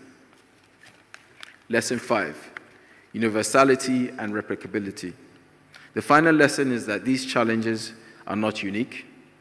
They are structural and common across developing economies, including in Africa and in the Caribbean nations. As a case in point, NERSAL has supported the development of similar risk-sharing institutions in Ghana and Togo, demonstrating that an effective financial architecture can be replicated across borders. It is also important to emphasize that financial architecture is not static. To be relevant to emerging realities, it must evolve continuously through innovation, research, product development, and knowledge sharing. As a specialized institution, NERSAL remains committed to strengthening the architecture over time, ensuring that it remains responsive, efficient, and scalable. So the question now is, how do we translate these lessons into actions that support Africa-Caribbean agricultural trade? And several pathways emerge. The first is the co-development of a risk-sharing institution similar to NERSAL to support African-Caribbean agricultural initiatives. And like I said, we've done this in Ghana and Togo, and we're also looking currently at a number of East African and Southern African nations to support in this area. The second is structured production partnerships, including the development of trade corridors, joint export and financing platforms. And I recall yesterday the MD of the Bank of Agriculture speaking to potential in the cocoa value chain and a dedicated financing window for Africa-Caribbean agricultural trade. And this is an initiative that we certainly at NERSAL will be in support of. We could also consider climate-smart agricultural initiatives, integrated insurance frameworks, and knowledge exchange platforms. Now, to move from concept to actualization, it may be useful to identify opportunities for immediate collaboration through practical, high-impact projects. One of such opportunities linked to our land bank initiative is a large-scale irrigation-backed agricultural development currently being advanced in Nigeria in partnership with the Presidential Implementation Committee on Technology Transfer. The project, with a potential of up to 40,000 hectares, is designed as a fully integrated and technology-enabled production platform. Phase 1 will commence with 10,000 hectares driven by private sector participation and supported by irrigation systems that enable up to 3 production cycles per year. It brings together irrigation infrastructure, structured land use, community participation, financial institutions, and global technical partners. The model is designed to crowd in producers and investors from across all regions, including Africa and the Caribbean. And it provides a practical platform for structured production, export-oriented agriculture, and cross-regional trade. And importantly, it can serve as a proof of concept for Africa-Caribbean collaboration.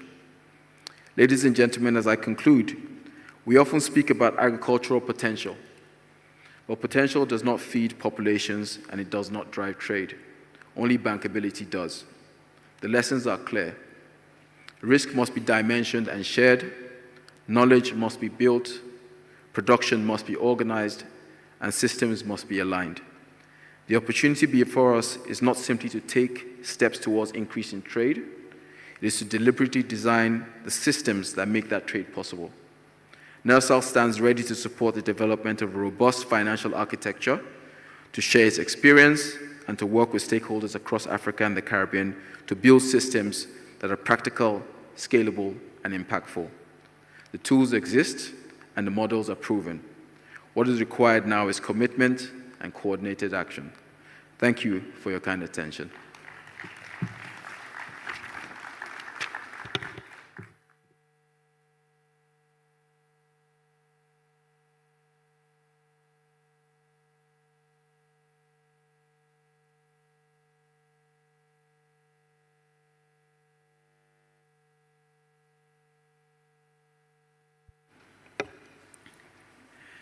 Very insightful lessons from NERSAL's journey, building the financial architecture for Afri-Caribbean agricultural trade.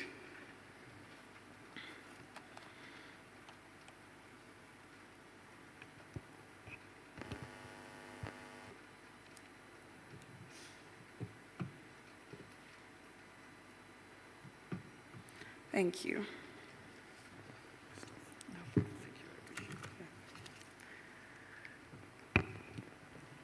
Poetry writes our history. Spoken word carries our voice. And under one vision, one purpose, one unity, Africa and the Caribbean do not just speak, we echo. Taking us further in the spirit of culture, expression, and identity, please make welcome a moment of spoken word and poetry with the global poets. Now, before you clap, because we're not supposed to clap, I looked up why doing poetry and spoken word clapping is not done, and apparently it's because it can break rhythm or emotion. So please, again, we're apparently supposed to snap our fingers. Yes, so can we try that? So let's make welcome the global poets. No, snap, snap, thank you.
This is the place where everything changes.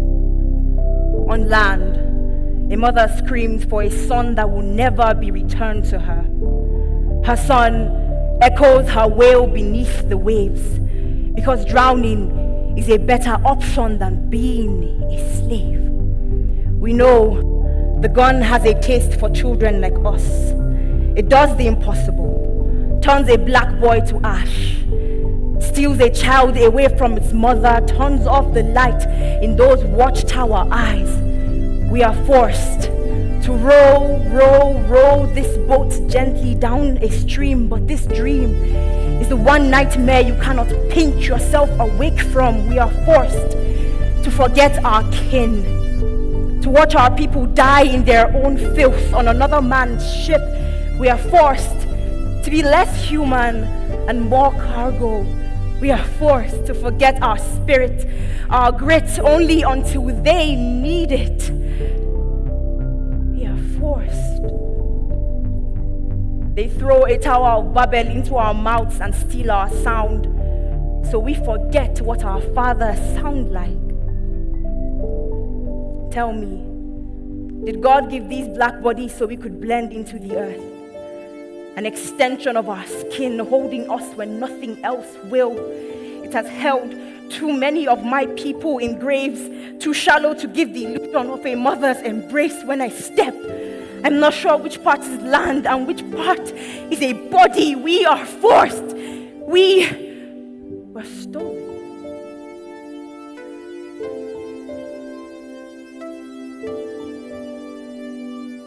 How do you tear a people away from their home?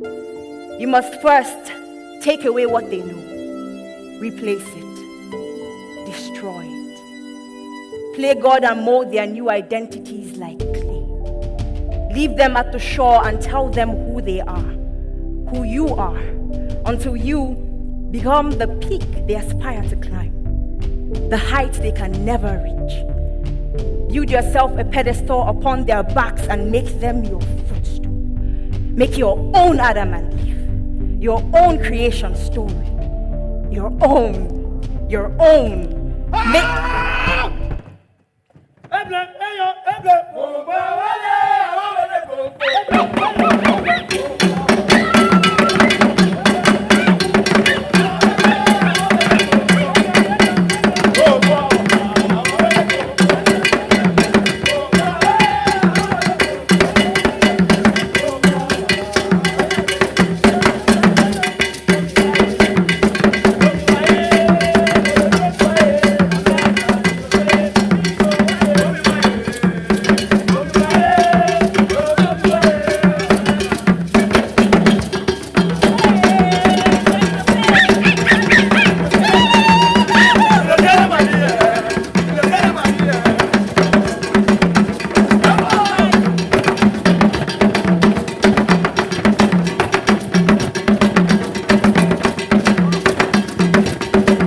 No one can hold power for long when it wasn't theirs to take. No one can break a people who are still connected to the spirit of their land across all seas. Our people are not alien to one another. We are reclaiming what was stolen, like the sun stealing the sky away from the night, shining its light. Watch how we alchemize. Regardless of what they will have us believe, we know the truth. Do you not see how this earth colors our skin with her love? This melanin is a testament that we are now children of both soil and sea, past and future, building new bridges of trust, rewriting our stories in our own words. We return to each other like the ocean to the shore. We could never have been kept apart.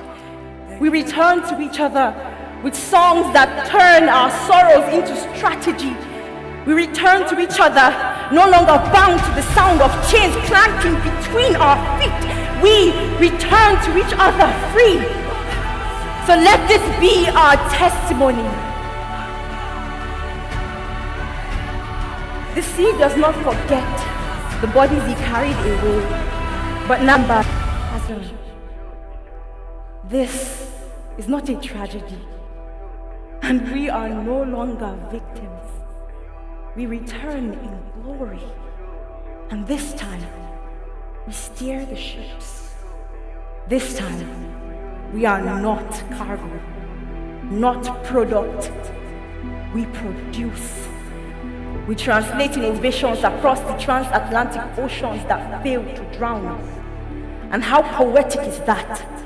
That we would always have found our way back to one another.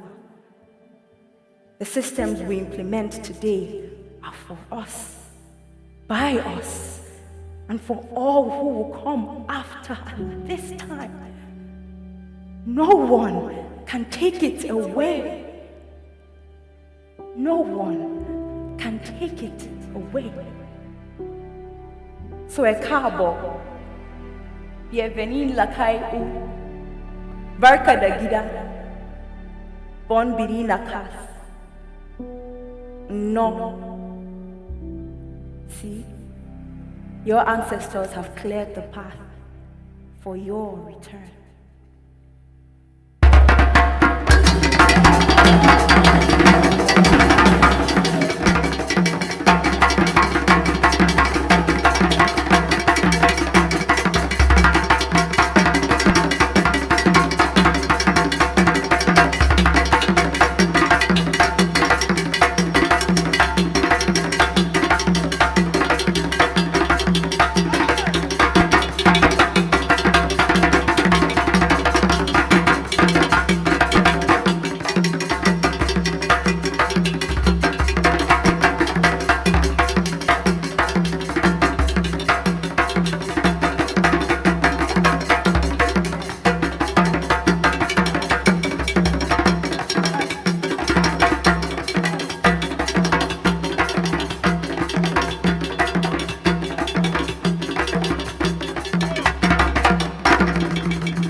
Now, I know I said we could snap, but I think that deserves an applause now.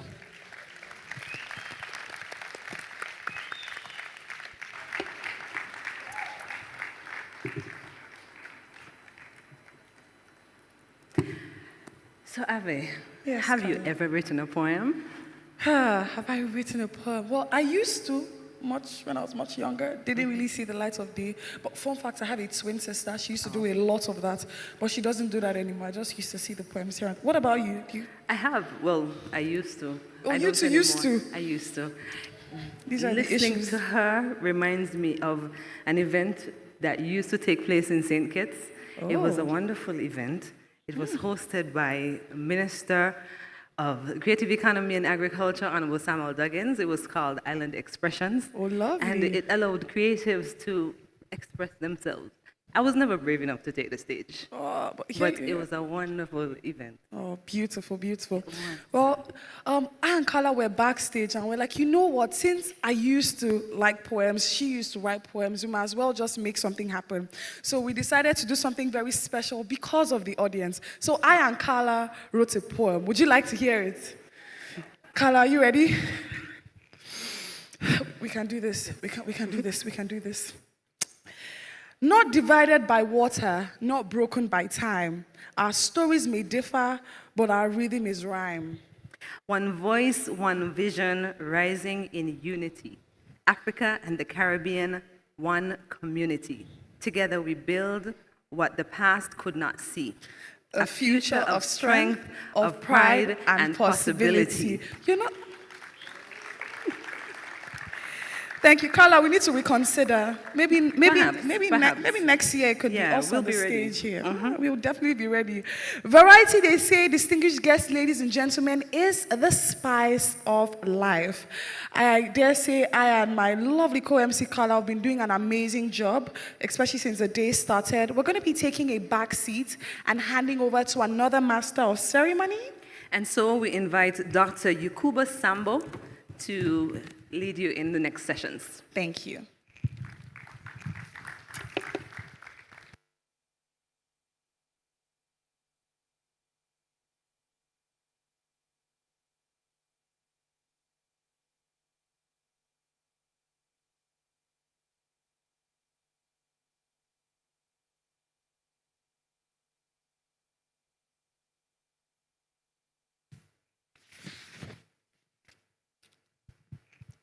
Your Excellencies, our distinguished investors, distinguished participants, ladies and gentlemen, I have the singular privilege and honor of being the only male compere right here at the Afri-Caribbean Investment Summit. I'd like to welcome you all to day 4. If you're here for this event, can you jam those hands together, please?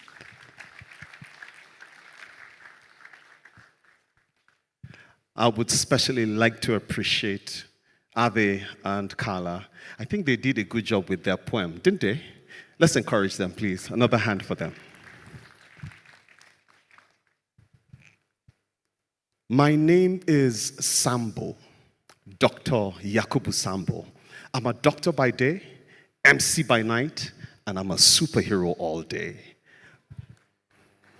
Clap if you want to clap, please. When I'm on stage doing this, I love to be addressed as His Royal Highness. Please get it right the first time. HRH, Africa's finest MC and events virtuoso. And today I am privileged to stand at this intersection between the Caribbeans and Africa. Today I am privileged to stand at this summit as we step into the aspects of this summit that talk about health. I'd like to welcome you all specially to this moment of this summit because at this point in time, we are turning our focus to the heartbeat of the economy. The heartbeat of the economy is health. If your workforce is not healthy, you cannot build a strong economy. If you agree with me, please say, yeah. Thank you very much. But we're going to be taking a special look at eye health as we're looking at the theme, the value of vision. You know, in investment, just like the investment summit, vision can be looked upon as seeing the harvest even while the ground is still bare. But in health, in eye health, we usually do an exercise to appreciate the value of vision. I asked people to stand up and shut their eyes for about 15 seconds, take a step away from their seats and see if they are able to find their ways back to their seats. And in those few seconds, they are able to appreciate the value of health. Those are some of the things we're going to be talking about between these two regions of the world. I'm talking about Africa and the Caribbeans. But today, as we look at health, we're talking about the difference between treating a symptom and then curing a continent from tomorrow's blindness. All right? So we're here not just to define infrastructure and talk about budgets, but we're also going to be looking at how foresight transforms medical challenges into sustainable, high-value opportunities that both Africa and the Caribbeans can enjoy. And so, as we rise from this summit, there are other things we shall be talking about. There's a term in Nigeria we call the Japa syndrome. That's a Yoruba word for leaving the country, Japa. All right? We are hoping that some of the conversations will touch on our human resource for health that tends to leave the shores of both Africa and the Caribbeans. We want to see how we can touch on medical tourism to reduce the flight, the medical tourism out of our nations and become an attraction for medical tourism within Africa and the Caribbeans. And so as we arise from this summit, as we arise from this session of the summit. I believe that vision without action is just a dream, and action without a vision is chaos that is being bred. So I want us to leave this summit with our actions clearly defined. Let our actions be bold. Let our partnerships be clinical. And let our collective vision be realized. Ladies and gentlemen, welcome again to the Afri-Caribbean Investment Summit. Please, a round of applause. Thank you. I'd like to go further by recognizing a few organizations here who have been critical stakeholders to eye health, especially in Nigeria. And please, if I call you, if you're a representative, I would love for you to just rise on your feet wherever you are so that other investors and our partners can see you and conversations can be started after this session. And so do I have people from the Christian Blind Mission, CBM? Please rise as we give them a round of applause. CBM. Clap for them nonetheless, please. Thank you. Tulsi Chanrai. Our partners from Tulsi Chanrai, are they here? Please give them a round of applause. And these partners, I know that they are here because I can see the country director for Sight Savers, Professor Joy Schweibel. She's here with her Eye Health Global Technical Lead, Dr. Selburn Penzin. Please give them a round of applause. We'd also like to recognize our partners from CHAI. Is CHAI here? Helen Keller International, Helen Keller Foundation. I am informed that the Director of Programs, Joy Marcus, is here. Joy, where are you? Please wave at me. Okay, all right. We also informed that we have Nizamiye Hospital. Nizamiye Hospital, where are you? They're there. Please clap for them. You're welcome. All right, distinguished guests, ladies and gentlemen, if you take a look at the agenda, we're going to be receiving some power statements from some power players in Nigeria. There are also going to be some technical sessions which we're going to start off with. We are starting off with a fireside chat, and we're going to be talking about cancer pathway, clinical staff and patient perspective for the cancer pathway. Let me welcome up to take her seat the moderator for this session. I will invite her up first. After that, I will invite the other members of the panel. Please, can we welcome Mrs. Chika Ofo? Give her a round of applause as she comes. You know, I learned that if you clap louder and clap more, they come faster. They start running. She's already running. All right. Let me welcome a member of this panel who is a consultant pediatrician, a global cancer advocate, and the founder and CEO of Medicaid Cancer Foundation, Nigeria's largest nonprofit providing free access to cancer screening, diagnosis, and treatment support. She founded Medicaid Radio Diagnostics and Clinics in 2009, the first comprehensive diagnostic center in Nigeria, in Abuja, when she returned from specialist training in the United Kingdom and found that the services her patients required and needed were simply non-existent. From that beginning, she built a movement. The Medicaid Cancer Foundation has increased cancer awareness by 25% since 2008 and has raised over $2 million for cancer care and supported the vaccination of 13 million Nigerian girls against HPV, a campaign that she championed relentlessly at the highest level of government until it was finally achieved in 2020. There's a round of applause at that point.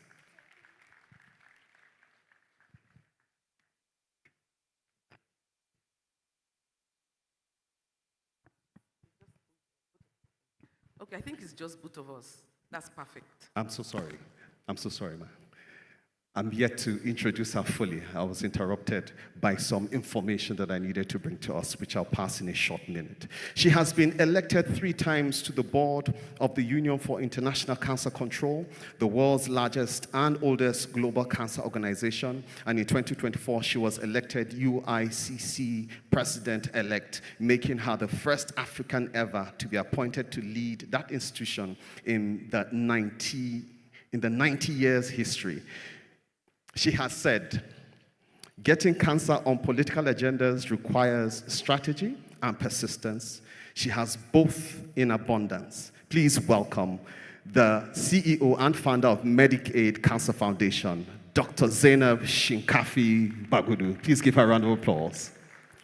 I will now hand over to Mrs. Chika Ofor as she takes over this session as the moderator. But just before she takes over, please, if there is an empty seat in front of you, for the optics, we'd like you to fill it up, okay?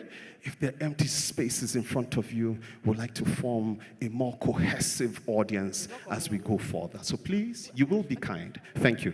Mrs. Chika Ofor, over to you.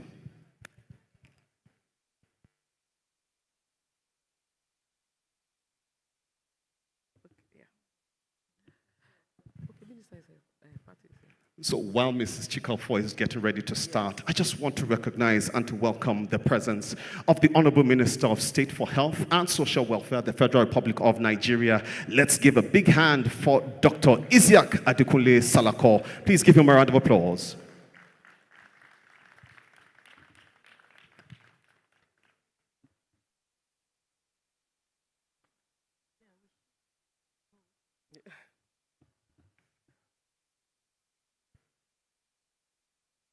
So while the minister gets comfortable, the Honorable Minister for State gets comfortable, let's start this fireside chat.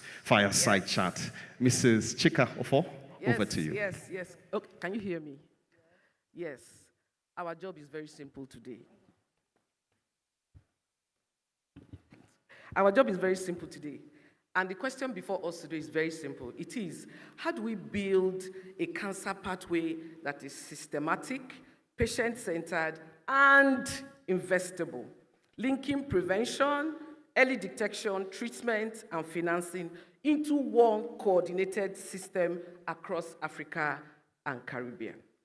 Today, what is very, very apt today is that Ministry of Health, in our health agenda, we are talking about one plan, one conversation. And then today, we are talking about one vision. So you see, there's a sync. I also wanted to say that, unfortunately, funding for cancer, really, be it Caribbean or Nigerian, is mostly out of pocket, and it's not cheap. And then early diagnosis is almost not there. Many times, by the time people detect that they have cancer, it's already stage 4 and stage 3. So before I start, let me just tell you a small story. My mother died from cervical cancer, a preventable disease. And the reason we lost her was because it was detected at stage 4. And that's why we're having this conversation today. And what is very painful is that cervical cancer now has a vaccine, the HPV vaccine. So what happened to Nigeria really is that Nigeria lost a strong woman, Nigeria lost a businesswoman, Nigeria lost an investable cohort, someone who was into business, who did every business, a serial entrepreneur, who had various businesses, who built several houses, who employed over 100 people. So that's what disease does, for whether it is in Caribbean or in Nigeria. So we are here today to discuss what are the pathways? What do we need to do? What are the challenges? What exactly is the problem? And there's no greater person to have this conversation than my sister here, Dr. Bagudu. I want to say something about her before I go on. She has Medicaid, a diagnostic center. And I can tell you for free that many people that use that center use it for free. I know, because I know someone who has used it for free. And on top of that, she has funded many cancer treatments as well. Please clap for her. So right now, we have the right kind of person to have this conversation. So, my sister, Dr. Bagudu, let me ask you one question. The question we want to ask, the pathway for cancer treatment. Can you explain the setting from symptoms to treatment? How does it go? Because from what we can see, many people still die from cancer. People detect late. Even when they detect early, they can't afford it. So there's an emotional part, there's a systemic problem, there's a pathway that is not clear. So please, can you just explain to us, what should that pathway be? And what are the bottlenecks that you feel that prevent these things from going in the way it should go? Thank you so much, my dear sister. It's an honor to be on this stage. Congratulations, and I welcome our guests, brothers and sisters from the Caribbean to Abuja, to Nigeria, and all our other guests. I'm sure this whole meeting has highlighted the commonalities that exist between the two continents and how we can work together across various sectors. I'd like to acknowledge the presence of the Honorable Minister of State for Health, my boss. Anybody in health is my boss, and so you're welcome, sir. It's great to see you here. And it's a very, should I say, difficult but simple question. The answer will resonate with most of us in the room. I'm sorry about your mom. However, each and every one of us here in this room will share a similar story. If it's not your mom, it's somebody within 6 degrees of separation from you. The typical story across the spectrum is that we have low awareness, low knowledge, and so detection is usually a bit late. Most of our cases in cancer, the commonest cancer in Nigeria today, and indeed most low middle income countries, Africa and Caribbean inclusive, is breast cancer. Prostate cancer, cervical cancer follow closely after that. The detection occurs late, and the diagnostic capacity of our health system is not optimal. The screening and the gathering of patients to screen routinely for these cancers is not optimal. And as such, it is projected that by the year 2030, Africa will see an increase in cancers up to 70%, with a similar death rate predicted for the Caribbean. So these are some of the commonalities that we have. Access to care is one of the biggest issues in that patients do pay out of pocket for care. There are a lot of efforts by non-governmental organizations like ourselves, by government and by industry to create better access, to create funding mechanisms that will improve the diagnostic pathway, that will improve the treatment and even palliative care. However, due to the high burden as well as the number of persons that we're talking about, and then you balance it against all the other priorities that government has to deal with.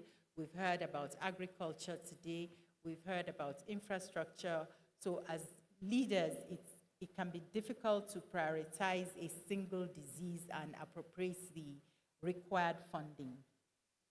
Some of the steps that have been taken in Nigeria include the establishment of a cancer health fund, the establishment of a chemotherapy access program, and including cancer care at various stages, various levels in the National Health Insurance Scheme. Can it be better? Definitely. Are we doing something? Definitely. And a lot more needs to be done.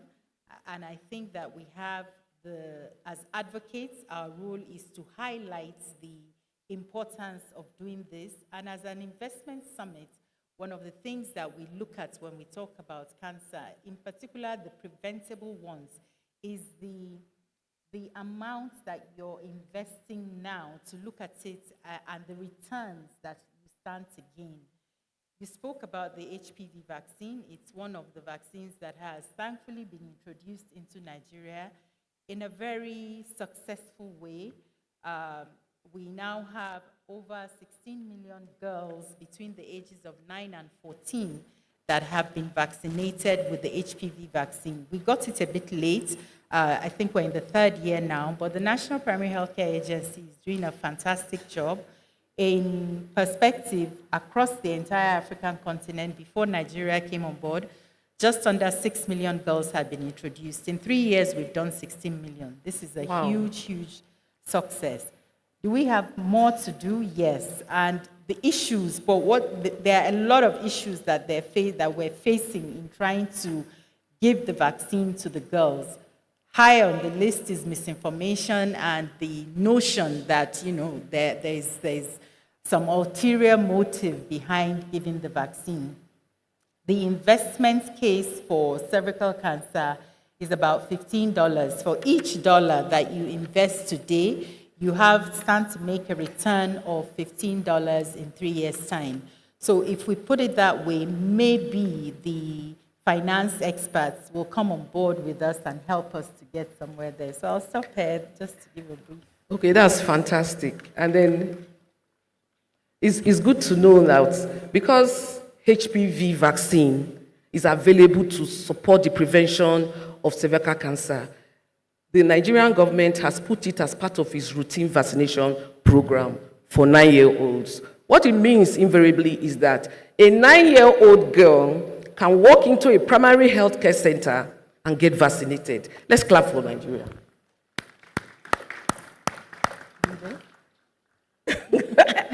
And then, but guess what? Vaccines are not free. They are bought by the country and given to its citizens free. That's what is happening. So if vaccines are not free, it means that they must be purchased. Nigeria presently has some support from international organizations like Gavi that supports Nigeria, brings some of the money. It's a co-financing pattern, a co-financing pathway where Gavi brings some of the funding, Nigeria brings some of the funding for them to be able to purchase these vaccines. But ironically, one would have thought that if such a thing is the best thing for its citizens, because we're all here today because everybody is well. If anybody has cancer and has to go through chemotherapy, radiotherapy, or any other disease, many people may not be able to come here today. One would have expected that having that funding for routine vaccines should have been ring-fenced, but it is not ring-fenced. Funding for vaccine is in the service-wide vote, struggling with every other thing. When there's money, when there's no money. So now, with this in mind, we know that the government cannot do it alone. It's very obvious that the government cannot do it alone. And we're so happy that we have investors, ministers, and heads of countries in this particular summit. So what we're going to do today is, my sister, is how do we convince everybody here and everybody online as well that the cancer pathway is an investable pathway, starting from prevention to early detection, to treatment, to palliative care. So I want to ask you this question. Our former Minister of Finance, Dr. Okonjo-Iweala, said that many MDAs used to come to her then when she was Minister of Finance, to ask for different funding that was accrued to those ministries, departments, and agencies. But many people were not able to give her an investment case to see how that particular investment would affect the country positively. If, for instance, we have people who are not ill, who don't have cancer, at least cervical cancer now is preventable. We have people who don't have cervical cancer, for instance. It means that they will not go to hospital. Treatment is far more expensive than prevention. Am I correct? They will not go to hospital. People can go to their farms. People can do the agric. People can do any kind of investment. But all that goes south if there's no health. So, Dr. Bagudu, we have been presented with a very formidable, bold period. How do we convince these people? How do we convince everybody here that the cancer pathway is an investable pathway, starting from prevention? I wish I had that magic answer, and I had the magic to do that. But there are different aspects to convincing, and it depends on who we're talking to. By making an investment case is always a good place to start. Conveniences like this, and including health in the agenda, including cancer and non-communicable diseases in the agenda at all times, is always a good idea.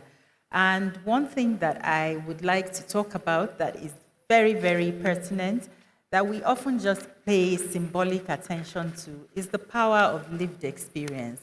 We have so many people amongst us that have survived, that have battled and survived cancer, and their experience and what they went through is always a good stimulation to policymakers, to investors, to even the medical professionals to listen to and to try to do something about. Another aspect that we often underplay is the legislators. Our laws are very good, but we don't have them very clear. And even the legislators that are supposed to be pushing for oversight and to ensure that the funds that are appropriated to cervical, to this, to that, are adequately spent, do not really understand. So by pulling them together and organizing training classes for them, sessions, and making them see exactly where we're trying to get to is a good step as well. Shared experiences, we're here today. I've met a lot of very, very, very, experienced doctors and nurses, healthcare professionals from the Caribbean. At the UICC, we've had some of them as in the Young Leaders Program. And this is something that we should look at, if nothing else, as we stand up from this session today. Let us look at how we can share experiences. I don't know if there are health professionals amongst the delegation. Let them come and look around our hospitals, look at our systems, and share and look at how we can improve or even learn from each other so that we can have better outcomes. And in a way, this will help them if they have potential investors. If we have potential investors, we can come together and look at it. Of recently, there's been a stimulation to have a global cancer health funding, and I think that is going very well. Nigeria is participating in it. The Honorable Minister of State was at that meeting, and if the world can come together the way it did for HIV. Yes, HIV is an infectious disease, and cancer is not something that people rise up to, but the numbers that we're seeing is just as bad. So if the world can come together and look at how to create a pool, which is being done right now through diaspora remittances and using other types of innovative financing mechanisms, then we are likely to have more traction in funding cancer. Okay, thank you very much. That's very well said. There was something that happened last year where the diasporan doctors came together and reached out to some organizations in Nigeria to see how to to support the government to strengthen the primary health care. But what they wanted was very clear. They wanted transparency. What are the things that the government is supposed to do? The federal government has a role to play. The state government also has a role to play. And then what is left? It is clear that the government cannot do it alone. And that the diaspora, especially the diasporans, are also willing to help. Because for every diasporan, they have sisters, brothers, mothers, fathers who are in Nigeria. And then they want a healthcare system that actually works. And it will give them peace of mind wherever they are if the Nigerian healthcare system is strengthened. And they are willing to support that system. So what they said they wanted at that time, and they're still on it, is first and foremost, Nigeria must have a ring-fenced funding for health. That is, if there's routine vaccination, then it cannot be sitting in service-wide vote. It must be in first-line charge.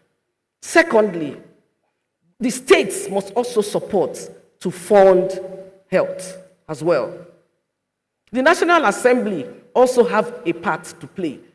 And then the accountability systems must be very transparent. And then the most important question, what is in it for them? First and foremost, for prevention is high impact, low, you spend so little. How can the investors come in? Diagnostic centers.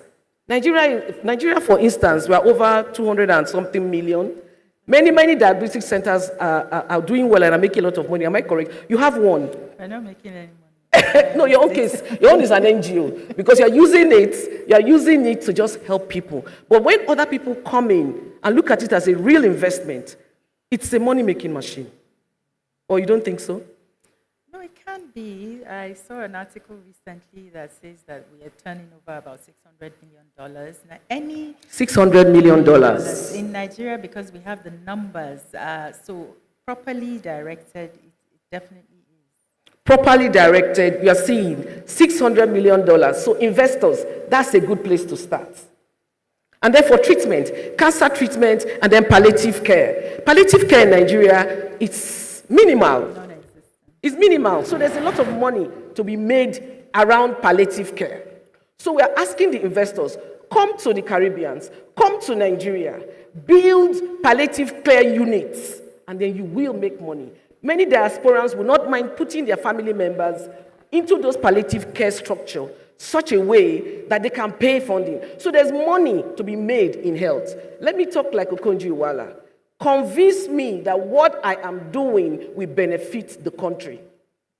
So I hope we'll be able to convince you that immunization, vaccines are so important. Support in the purchase of those vaccines. Support in early detection, that's where the diagnostic center comes in. Support in terms of treatment, and then support in palliative care. There's business in these places. And you know the thing? Once somebody is ill, every other thing stops. Mm-hmm. So it's very important that we take this. So I'm very happy that our Minister for State for Health is here and is listening to us, and is also with us, because most of the things I'm saying today is from the office of the Ministry of Health. So, but we're asking you, sir, please, how do we ring-fence funding for health? How do we ring-fence funding for routine vaccination? Because prevention is where you have the toughest lever. How do we ring-fence those funding? How do we get the states also to chip in? A lot of money is going to the states. The states have to chip in. It is only after we have done this, then we can now go to the private sector. And we're talking to the private sector today to say, we know that there is money to be made in health. From prevention to early detection through the labs, to treatment, to palliative care. All these things have not been scaled, both in Nigeria and in the Caribbean. So it's time to scale it up. It's an investment that will work. Let's go there. So, Dr. Bagudu, what are your last comments? Well, we are starting well. We are doing lots of work. The conversation between the two regions of the world is long overdue. We need to come together, look at our common ground and work better together so that we can pool investment power, particularly in the health sector, and for me as an advocate, as it has to do with cancer. It sounds so cliche all the time, but we say it and I will repeat it. Government cannot do it alone. We must look at innovating financing mechanisms. We must look at philanthropic giving and other means of fundraising for us to be able to care for our population better. And I'm sure that there are many people in this audience that can rise to that challenge.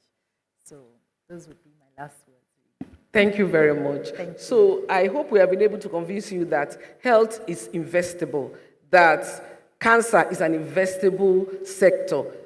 So bring your money and come and invest in health, and you will not lose.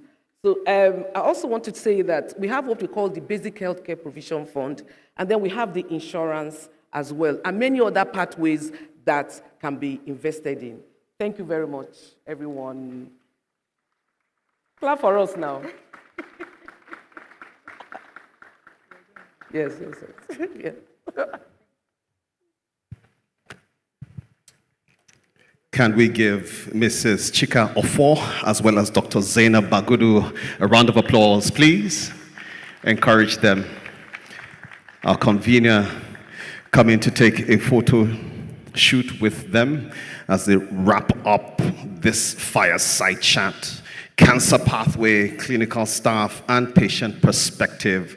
And we're leaving that conversation with some calls to action like support the purchase of vaccines, support palliative care, and scale up treatment for cancer. Thank you so much, Medicaid, as well as Mrs. Chika Ofor.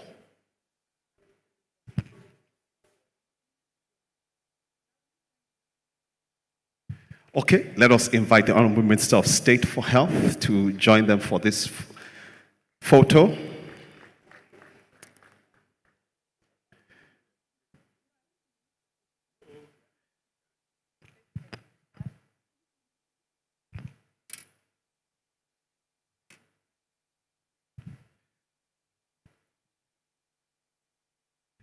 Please feel free to smile. Thank you. Who are the people responding to my call to action for them to feel free to smile? Smile where you are, okay? That's right. Okay. Yes, so while they take their seats, I want to seize this opportunity to just recognize a few other people who are here in the hall and seated. I saw on the Honorable Minister of State for Health's entourage. Coming in, the National Coordinator for the National Ear, Eye, and Sensory Functions Health Program from the Federal Ministry of Health, Dr. Oteri Okolo. Please give her a round of applause. Please clap for her. You're welcome. Good to see you, ma'am. We also have here the Registrar for the Pharmacy Council of Nigeria, Pharmacist Ibrahim Baba Shehu Ahmed. Please give him a round of applause. You're welcome, sir. You're welcome. Glad to have you. I'm informed that the Program Officer, Programs Unit for Christian Blind Mission, Mr. David Adeka, is here. Please give him a round of applause as he stands. We see you. Thank you. Thank you. We also want to recognize and to welcome a consultant ophthalmologist from the University of Abuja Teaching Hospital, Dr. David Ejeba. Please give him a round of applause. Where are you, sir? Dr. David Ejeba. Okay.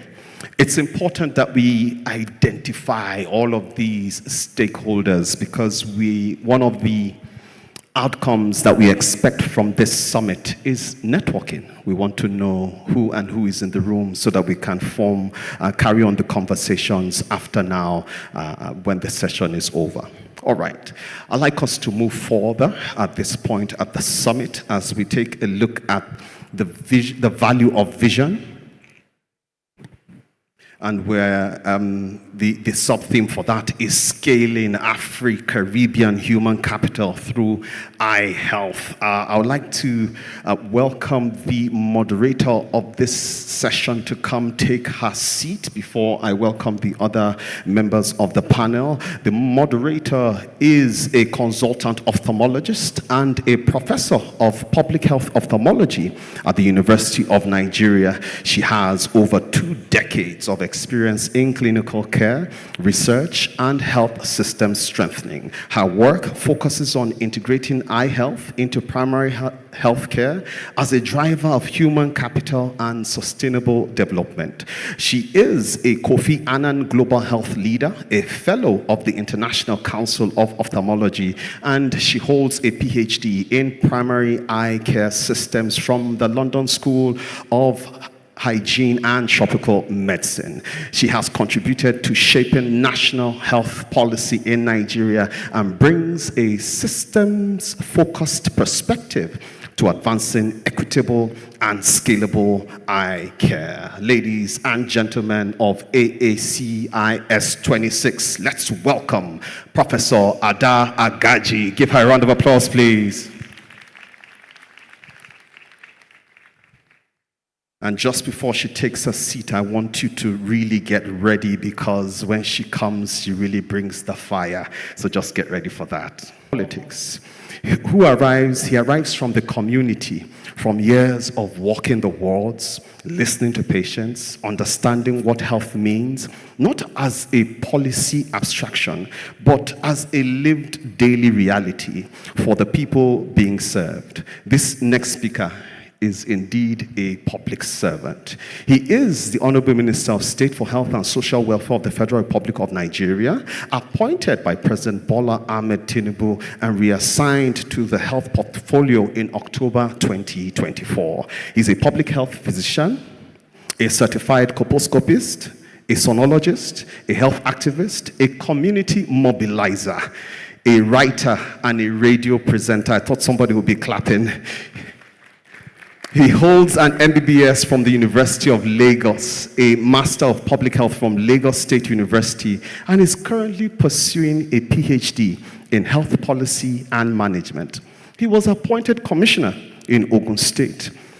Without being a member of any political party, we have to understate that, solely on the basis of his merit and his community engagement, and went on to serve across the Ministries of Agriculture, Housing, and Health. Since taking up the health portfolio, he has been visible and vocal on oral health, on energy for health facilities, on diagnostics at the foundation of modern healthcare, and on the need to tackle blindness, cancer, and maternal health with both urgency and strategy. He is a minister who understands that the system is working to improve, is made of people. Please welcome the man that told me not to leave Nigeria. He told me not to japa. The Honorable Minister of State for Health, Dr. Isiaq Adekunle Salako. Please give him a round of applause.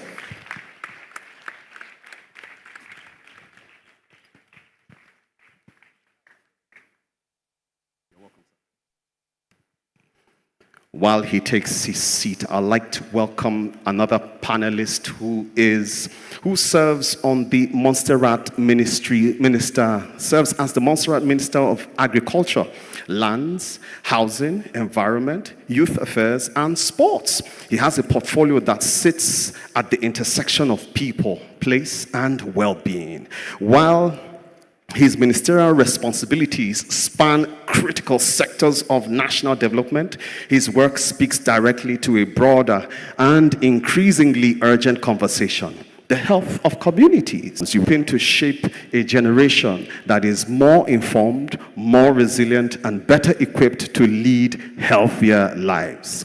Ladies and gentlemen, his approach reflects a holistic understanding of health, one that goes beyond clinical care, to embrace prevention, sustainability, and community empowerment. His leadership underscores a simple but powerful truth that foundations of healthy society are laid not only in policy, but in how governments nurture the everyday conditions in which people live, grow, and thrive.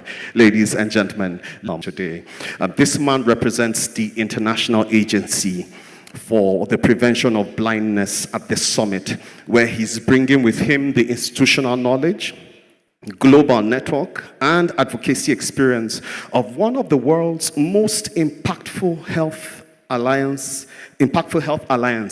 I'm talking about the International Agency for the Prevention of Blindness.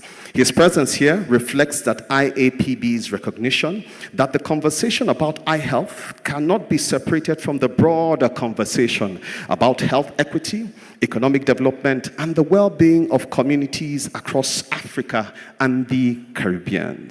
He believes that vision is not a luxury. It is the gateway to education, to livelihood, to full participation in every dimension of social and economic life. When people cannot see, The consequences ripple through families and communities. When they can see, when the cataracts are removed, the glasses prescribed, the glaucoma treated, their entire futures open. Ladies and gentlemen, let's welcome the Director of Regional Engagement, IAPB, Mr. Drew Keys. Give him a round of applause, please.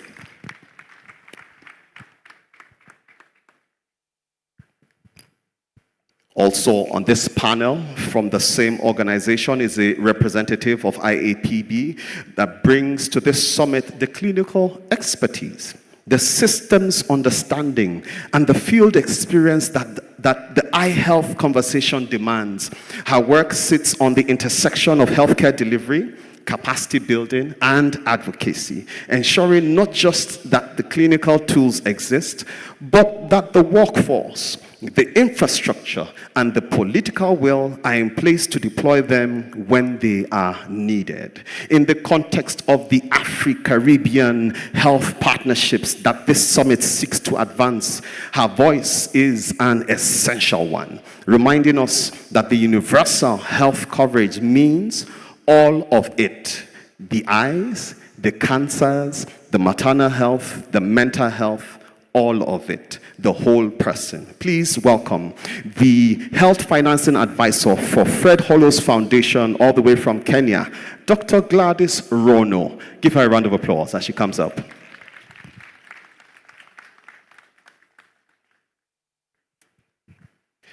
Last but not the least on this panel is one of Nigeria's most distinguished ophthalmologists and clinical scientists. She is a professor of ophthalmology at the University of Abuja, an associate professor of ophthalmic epidemiology at the London School of Hygiene and Tropical Medicine, where she leads the glaucoma clinical and research network and is a member of the leadership group of the International Center for Eye Health. She trained in medicine at Ahmadu Bello University, Zaria, right here in Nigeria, completed her ophthalmology residency at the National Eye Center in Kaduna, earned her PhD at the London School of Health and Tropical Medicine. She has spent 15 years building glaucoma programs across Burkina Faso, Ethiopia, Mozambique, and Uganda. She developed a comprehensive glaucoma management toolkit for sub-Saharan Africa, translated into French and Portuguese. She has been the West Africa Chair and is now the Africa Region Chair for the International Agency for Prevention of Blindness. She led the National Eye Health Policy for Nigeria and contributed to WHO's World Report on Vision. In 2024, she was appointed Registrar and the CEO of the Medical and Dental Council of Nigeria, Nigeria's equivalent of the General Medical Council, where she is now leading a strategic reform initiative for medical education and a major expanse of medical school training capacity. She is, in every dimension of that phrase, a leader in global eye health. Ladies and gentlemen, let's welcome the Registrar and CEO, Professor Fatima Kyari.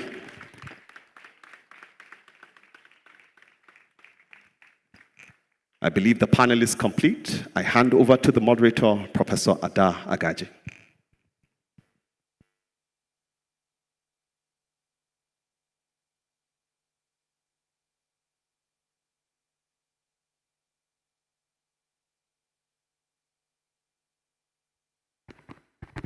Hello, are my slides ready? Are the slides ready? Okay, I'll speak extempore. So, welcome everybody. Good day, Your Excellencies, Honorable Ministers, distinguished guests, colleagues, partners, stakeholders.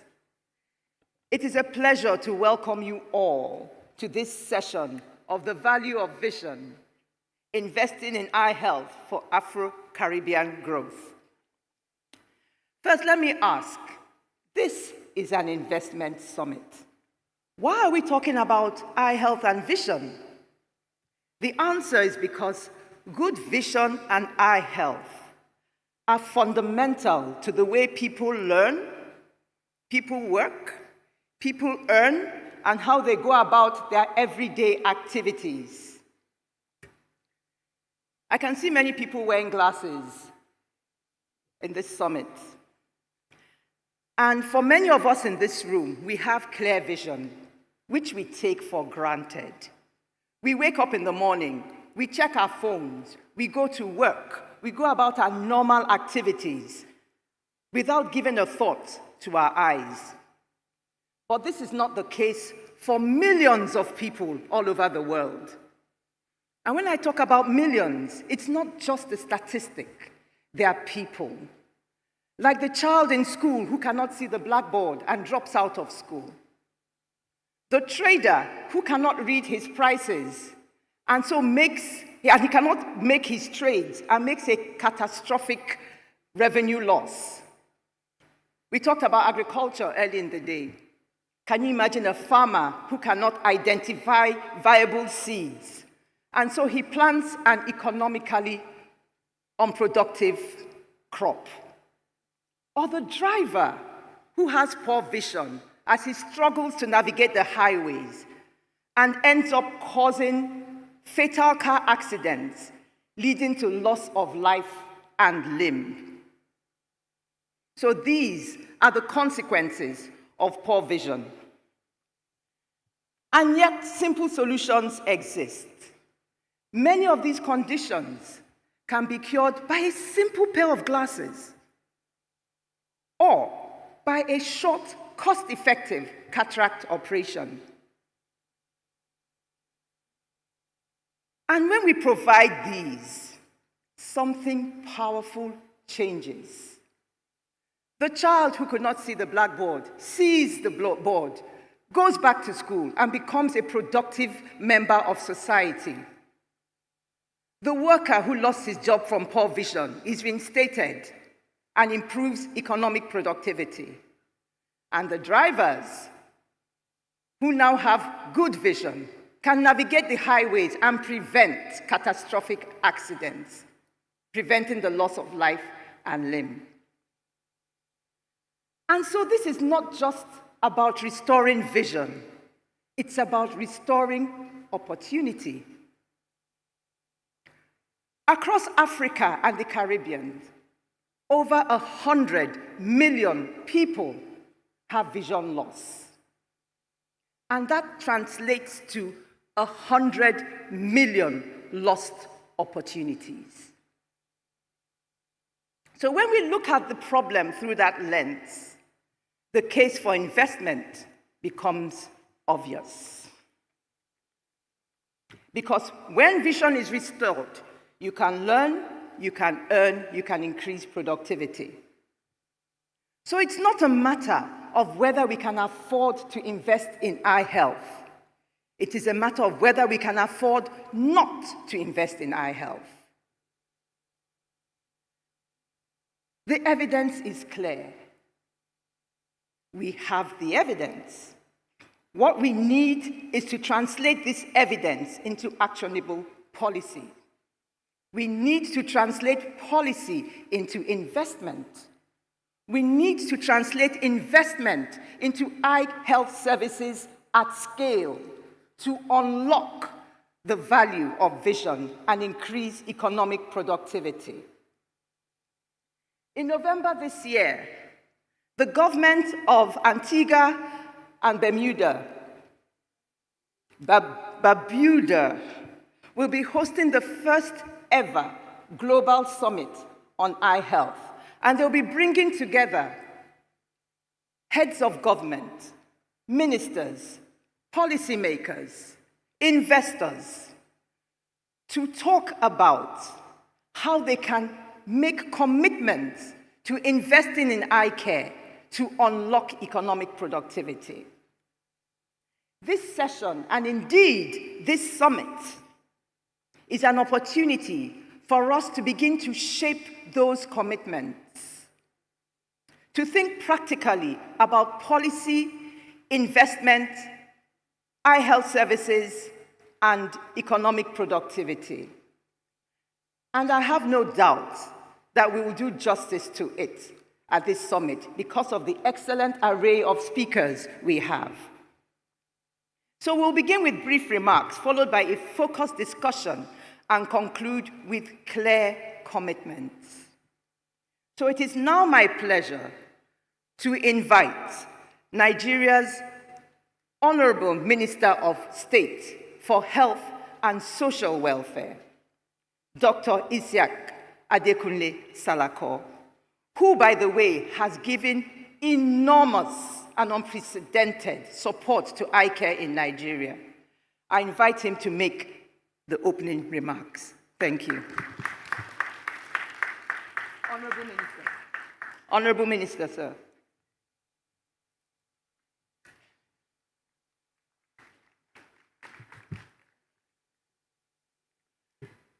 Thank you very much, Madam Moderator. Let me especially recognize my colleague, the Minister of Agriculture from St. Nevis and Kitts, and all the other eminent delegation across the Caribbean who are here present, my colleagues on the panel. Let me also recognize Aquarian Consult for coming up with this very, very important platform. It is not often that you get the health sector being given a prominent space in an investment summit. So I must especially thank Aquarian Consult for strengthening the connection between us as Africans and our brothers in the Caribbean. When my colleague, the Honorable Minister of Agric, was introducing himself, maybe from his accent, but otherwise he looks more like a Nigerian. So thank you very much, distinguished ladies and gentlemen of the press.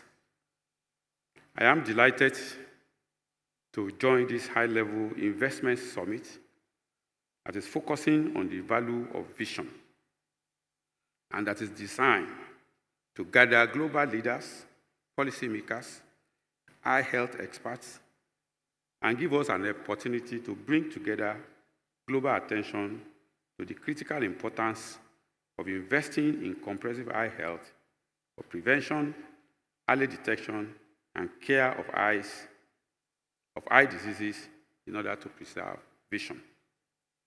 Globally and in Nigeria, millions suffer from preventable blindness and visual impairment, which not only affect individuals, but also hinders economic growth and societal development.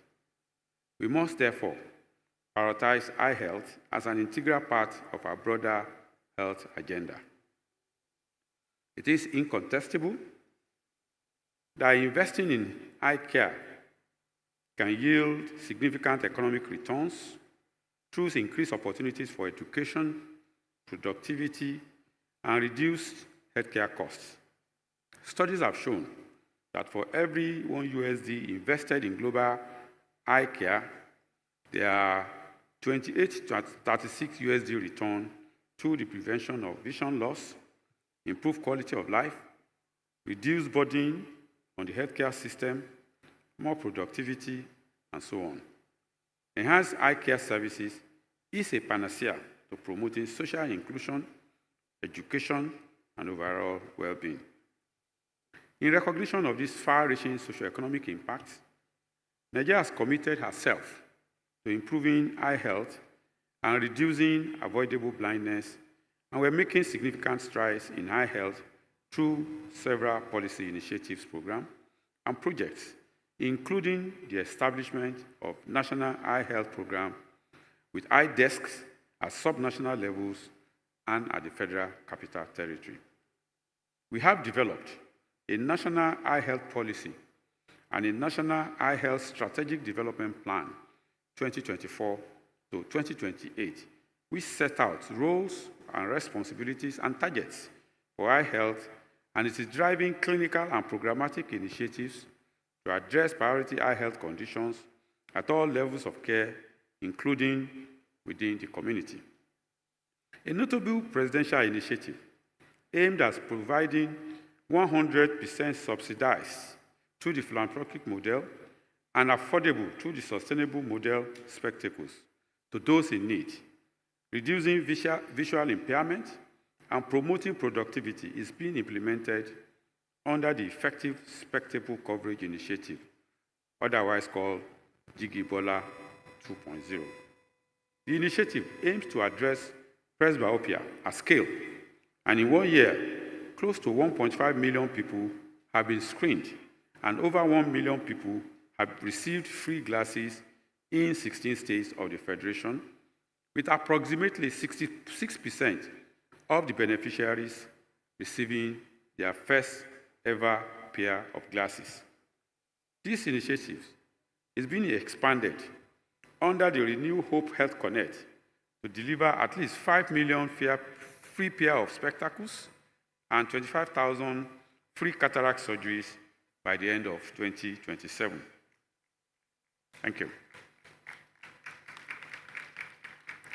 As part of the Jigibola 2.0, we're integrating primary health eye care into our primary health care system as a strategic system, strengthening mechanism to ensure equity and sustainable access in underserved communities. So far, about 2,200 primary health care workers have been trained to deliver primary eye care in our PHCs. Your Excellencies, distinguished ladies and gentlemen, investors, when we invest in vision, we create brighter future for individuals, for communities, for our nation, and for the world. We not only prevent blindness and enhance human dignity, we create a mechanism for the identification of wider health problems that burden society. Let us therefore work together to increase investment in eye care in order to develop sustainable eye care system, promote research and development, and increase access to quality eye care services. Thank you very much, Aqua Consult, and all the participants, all the investors, all partners for putting this together. I look forward to our collective efforts in making a meaningful impact. And so, with peace and plenty, Nigeria shall be blessed. Thank you very much. Thank you, Honorable Minister. I will now call for the Honorable Minister for Health and Agriculture to give his keynote address.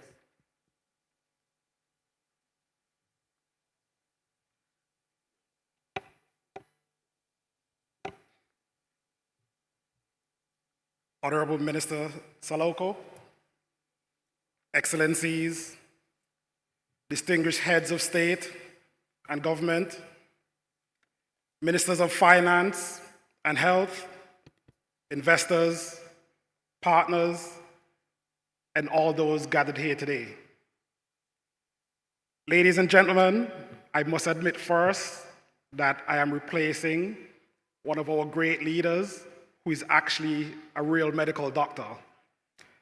I just so happen to luckily have a degree in biology and some crafty political skills, so I think I'll be okay today. But in a show of unity under the theme, one voice and one vision, I will say I am honored to deliver these remarks on behalf of the Honorable Dr. Terence Drew, the Prime Minister of St. Kitts and Nevis, who sends his warmest greetings. By the way, I'm a minister from Montserrat, so that should show you how unified we are in the Caribbean.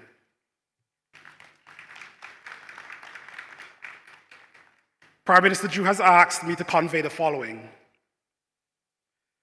For St. Kitts and Nevis, a small island federation, and I will also add here the Caribbean, the health and productivity of every single citizen is paramount. Our economies, our workforce, our future, they all begin with healthy, capable people. Without good vision, this goal cannot be achieved. At home, we are working to close that gap. Eye health is delivered through our hospitals, our community clinics, and the Nevis Eye Care program. Montserrat has also launched its own eye care program where we're doing free testing to ensure that our citizens get proper eye care and also eyewear. Through these partnerships with visiting specialists, regional initiatives, and telemedicine, we are expanding access despite the realities of small island life. But this is an investment summit, and the case for investing in eye health is one of the most compelling available to any government in this room. We are not talking about long horizon development, spending with uncertain returns. We are talking about interventions that are proven, affordable, and that deliver measurable results within 3 years. Simple community screenings, reading glasses provided on the spot, expanding surgical capacity. These are not complex programs. They are high-impact action that governments can commission, deliver, show results on within a single parliamentary term. The numbers are striking. Every dollar a government invests in eye health returns 28. That means workers returning to full productivity, children learning more effectively in school, fewer people dependent on caregivers or social support systems. These are returns that show up in GDP, tax revenue, in workforce participation, quickly and measurably. For small island economies like ours, every person living with preventable blindness is a person not fully contributing to our workforce, our businesses, or our future. We cannot afford to leave that potential untapped, and we do not have to.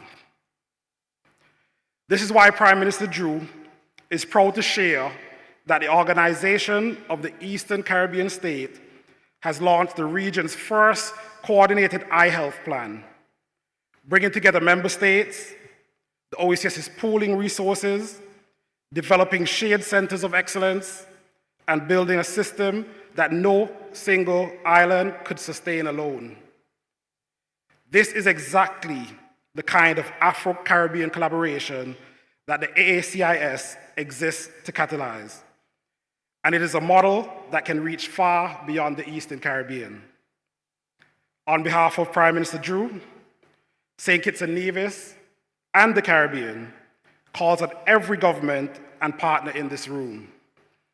See eye health for what it is: a smart, fast return investment in human development. Let us leave Abuja today committed to supporting the global summit for eye health's ambition in November with plans, with financing, and with the political will to make vision for everyone a reality. I thank you.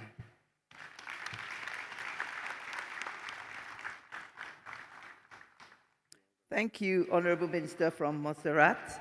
I'll now call on the Regional Chair of Africa IAPB, Professor Fatima Kiari, to address us.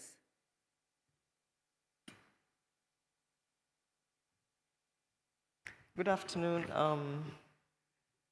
distinguished excellencies, Honorable Minister of State, sir, distinguished ladies and gentlemen. I am requesting to stand on existing protocol. As the International Agency for Prevention of Blindness, IAPB, Regional Chair for Africa. I feel honored to have such a distinguished panel to talk about the value of vision. I'm here just to tell you about the experiences I have gathered working in Nigeria, watching eye health grow, and being an advocate, first as the regional West Africa chair, and then now as Africa chair. Over the years, my role has been to enhance partnerships and synergy in how we work in eye health, and also to unlock the potential of people through prevention of vision loss and blindness. When I started as the West African chair, I understood that I had to expand beyond the shores of Nigeria. But the experiences and the incredible progress Nigeria has shown in eye health has been very instructive. And we are here to share with you all the milestones we have reached. About 2.5 years ago, in 2023, September to be precise, we had a special guest from the International Agency of Prevention of Blindness Partnerships, which is PEAK, who extended the advocacy to Mr. President Bola Ahmed Tinubu, the President of Nigeria, His Excellency. And from there, it was an astronomical rise. Because the political will was excellent, and he testified that whoever that needs eye health intervention should get it. And we also had the great support of the executing ministry, which is the Ministry of Health and Social Welfare, with the leadership of Professor Muhammad Ali Pate, and earlier, Dr. Tunji Alausa, and now, excellently, with Dr. Isaac Salako. But who are the executors of this political will? And that is where partnerships are very important. And here I have Dr. Oteri Okolo, who leads the National Eye Health Program. And now, because of her remarkable achievements, has been added together with the ear and sensory functions,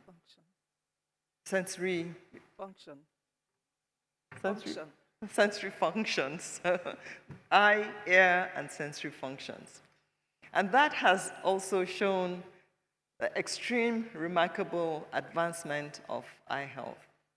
Now, we have addressed the people side of it, but we need to scale up. And the scale up needs us to address the most important cause of vision loss, which is cataract. And the cataract, we have so many things that need to be addressed by investments.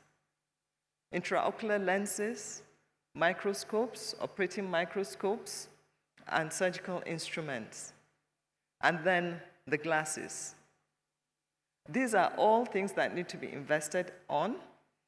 And I'd like to say the bottom line of investment in this case is not just about money back in your pocket, but also the money that is returned in the economy. And you'd hear from the panel, I would like to disclose, but you hear from the panel how much $1 investment returns in the economy. And so with this, including the partners, here we have Sight Savers, for whom I have been a foot soldier for a long time when I was growing in my profession, and CBM, who are also excellent. A few months ago, we sat in the hall with a huge investment by CBM to support eye health in Nigeria.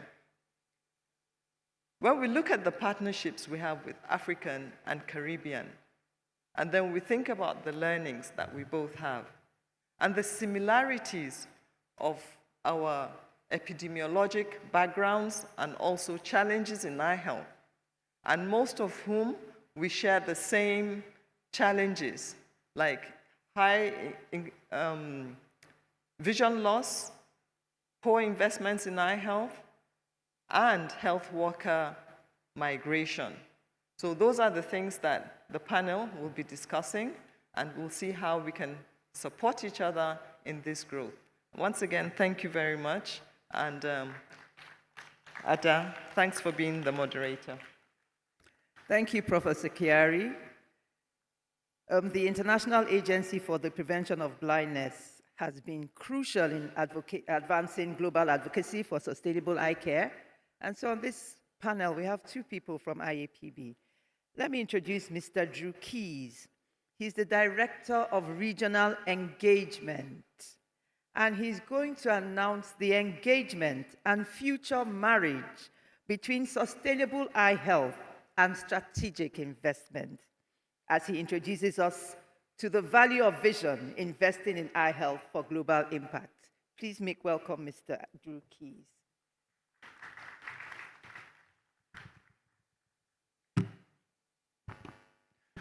Honourable Ministers, distinguished guests, my fellow panellists, it's an absolute honour to be here to address you this afternoon.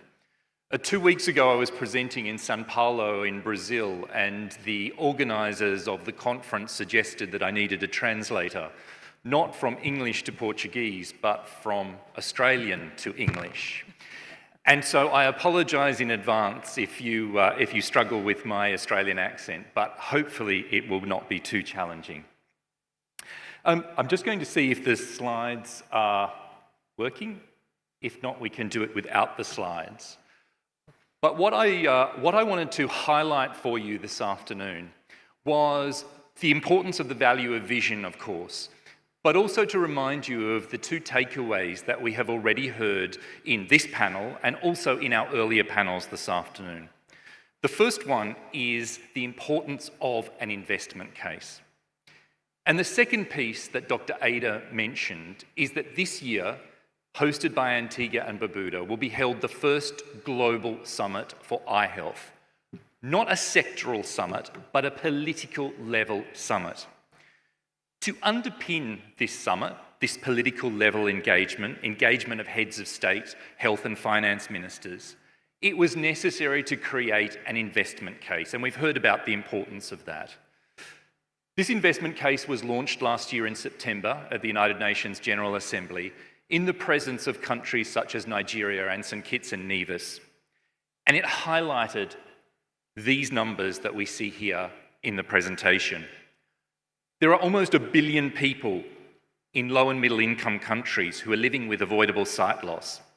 If we could eliminate that avoidable sight loss in those low and middle income countries, there would be a $447 billion boost to the global economy every single year.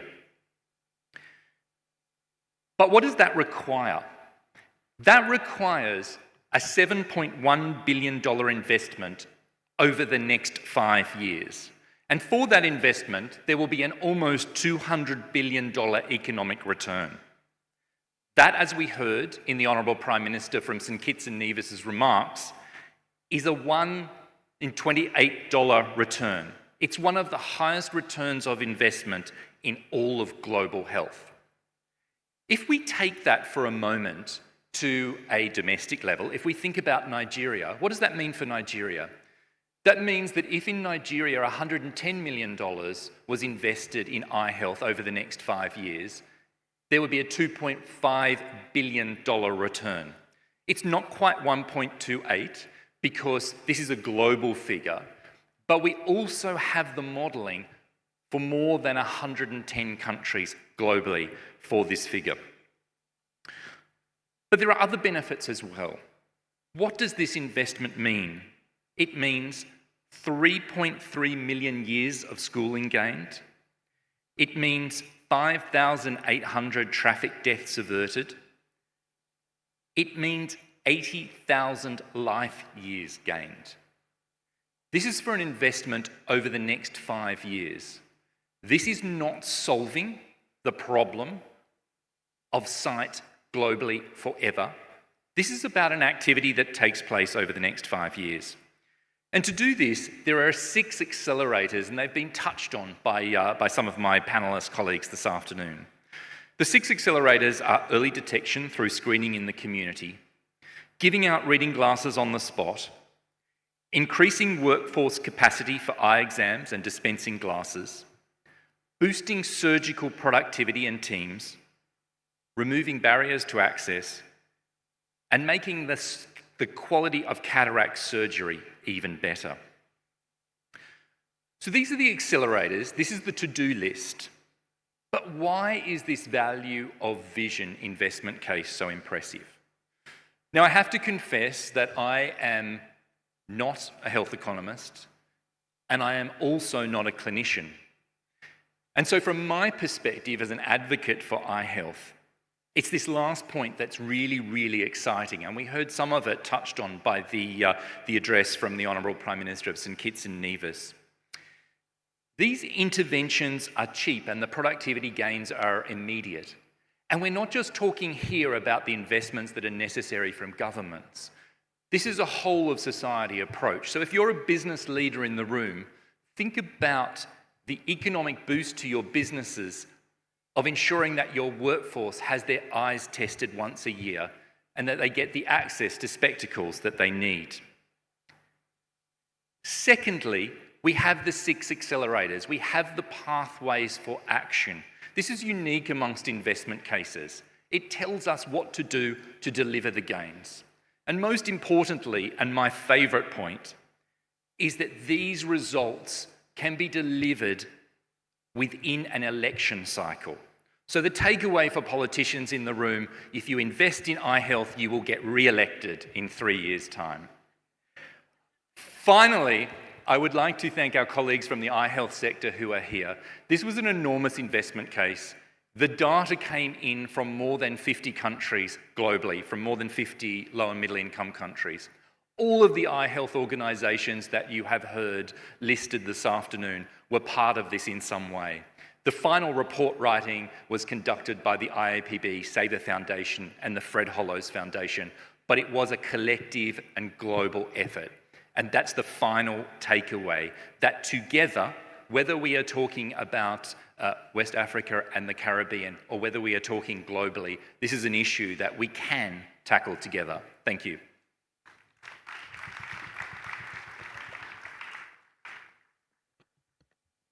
So thank you very much, Mr. Drew Keys. That was a fantastic takeaway. So the politicians in the room, in 3 years, invest in eye care and be re-elected. So now we're going to call on one of the foremost health economists in Africa, Dr. Gladys Rono. She's come all the way from Kenya.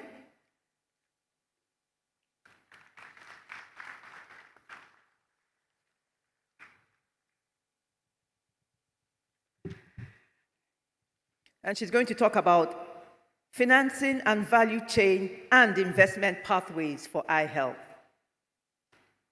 You have the floor. Thank you, honorable ministers, distinguished guests, my fellow panelists. Good afternoon. It is a pleasure to be here today to talk about why and how can we invest in eye health. As we've heard, eye health is not only a health issue, it is also a human investment. And the reason why we are saying so is because when we are investing in eye health, as we've heard, you're more productive, which means that you're able, within a very short time, produce more. As an investor, as a business person, when your cost of production reduces, it means increasing profitability. With increase in profitability, you might even reduce the prices of your products. With a reduction in the prices of your products, it means that increase in demand for the goods that you're selling. With increase in demand, it means that more people are purchasing. You might expand your business.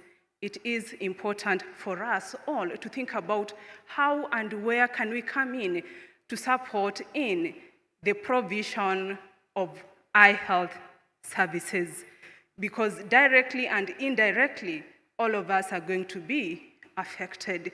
Because if employment levels in the country are very low, it means there's low purchasing power. It means that you will not grow as a business. So even if whatever you're producing is not directly linked to eye health, you will be indirectly affected, especially if the economy is not expanding, if the economy has stagnated. Yet, we've seen in many countries that eye health is really not prioritized, but I'm happy because we are currently discussing about eye health. We are starting to pay attention to the importance, the value of eye health. And when it is not prioritized, it is never supported, it is never funded. And therefore, it is important to know that when we are investing in vision, we're investing in economic growth. When the economy is growing, it means there's increase in the production of goods and services, which we normally talk about GDP. When GDP is growing, it means that the government will also be in a position to allocate some resources to eye health. We know that there's always competing priorities. There are competing priorities, and when ranking is done, there's a possibility that eye health will not be maybe top 5 or even top 10. But when the economy is growing, when the economy is expanding, because people are more productive, we are opening up more employment opportunities, then the government will now be in a position to generate more money and allocate some money to eye health. So as investors, how, where, when can we come in? And the answer is, the time is now. As we've had in our earlier presentations, there is need for investment in eye health.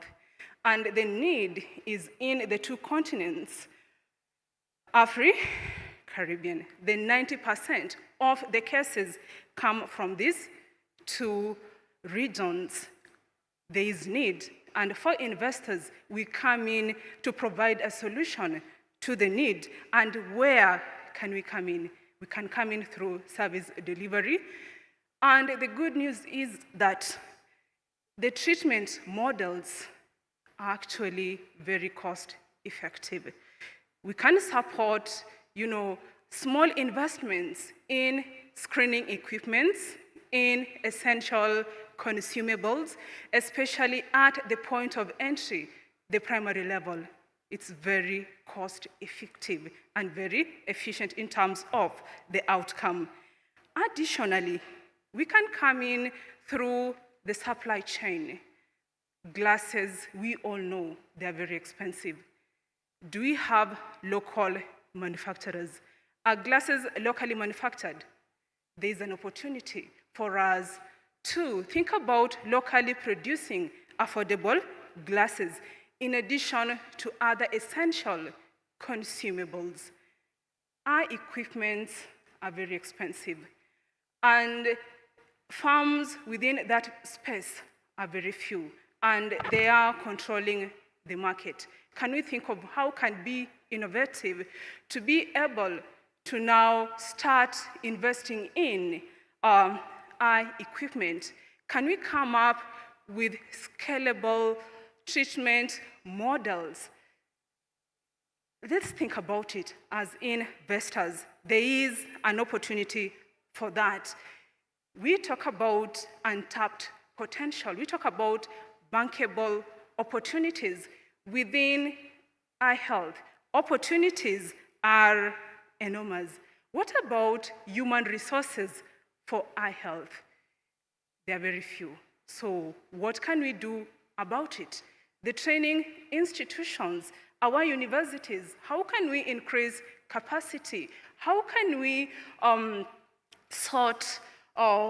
how can we reach out to investors to provide maybe scholarship opportunities and also development partners for us to increase the number of eye health workers? Additionally, after we've trained them, how do we ensure that we are retaining them? Because we've seen after training, they go to greener pastures. How do we ensure that they are compensated well so that they contribute to our economies? For the private-public partnerships, how can we enhance it? The private sector, the public sector.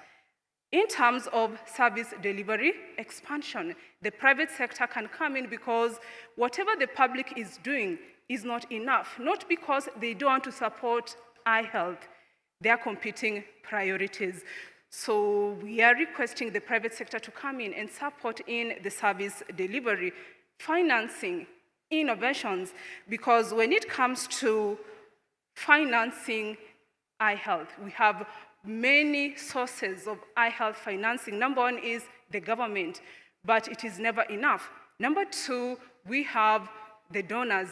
And we've seen within the eye space, support to the vulnerable comes majorly from the donors. And we also have insurance companies, but not everyone is a member of any insurance company, especially the vulnerable. So how can we ensure that each and every eye health need is actually managed by making it affordable and paying for those who cannot really afford? So we are calling governments to allocate some resources. We are calling the development partners, as we are supporting respective countries, can we strengthen the system so that with or without our support, the governments will be able to continue sustainably providing eye health services? In the morning, we heard about co-financing. How can we engage governments so that when we are bringing $1 million USD, the government is also putting in some little resources? It can be 5 million. We can do much when we build the system so that it is able to sustainably provide eye health services. For the private sector, can we engage in scalable, sustainable models? As I've said, opportunities are enormous. What we need to do is just open our eyes to the available opportunities. Lastly, the value of vision is not only restoring sight. We unlock potential, we unlock productivity and prosperity. Thank you. Thank you very much, Dr. Rono. So we've heard a lot about eye health and the value of vision and the importance of investing and the return on investment in eye care. So we're going to ask some hard-hitting questions to our distinguished panelists. For almost as long as we have known, eye care has been funded by donors. Eye care seems to be a beggarly discipline. We go cap in hand, begging people to fund eye care. But now an investment case has been made. So I'm going to start with the Honorable Minister of State for Health. What is the most immediate step Nigeria can take to strengthen access to eye care within the existing health system to signal to investors that we are open for business?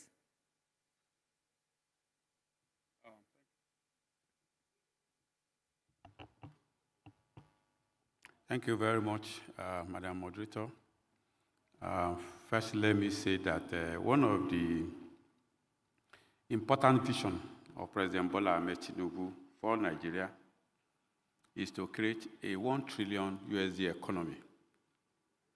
And from what has been said today, from all the investment cases that have been made, it is clear that if Nigerians' eye health is not secured, the road to achieving that aspiration will be difficult. So we must, in recognition of that, invest in eye health.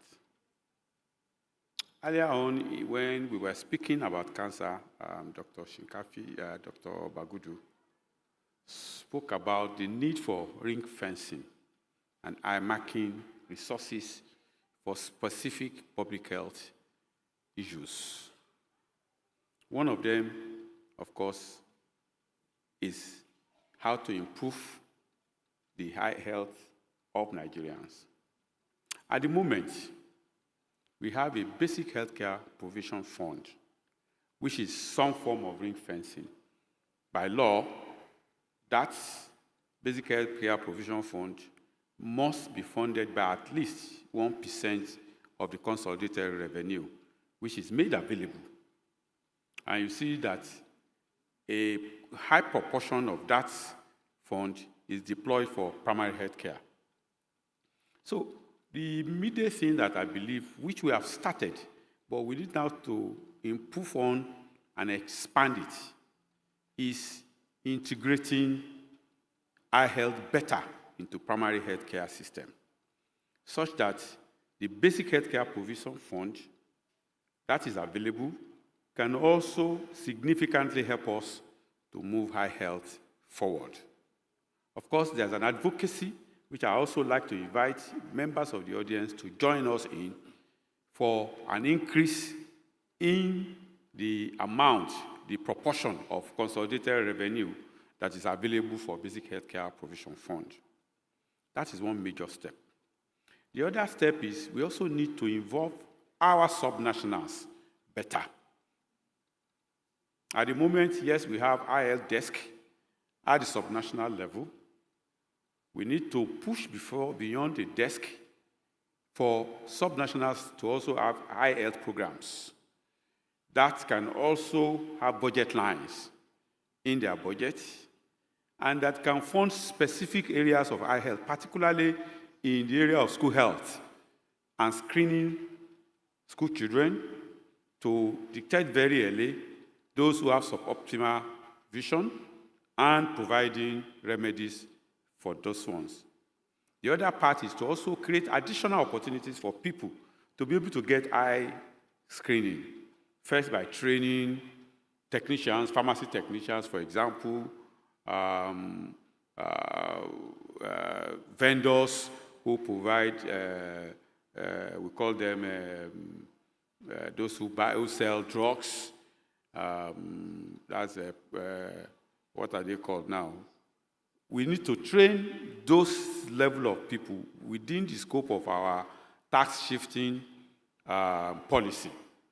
Those are immediate steps, I believe, that we can take to mobilize more resources, to improve the level of human capacity that is available, and to also put eye health at the front burner of the universal health coverage agenda of Nigeria. Thank you very much.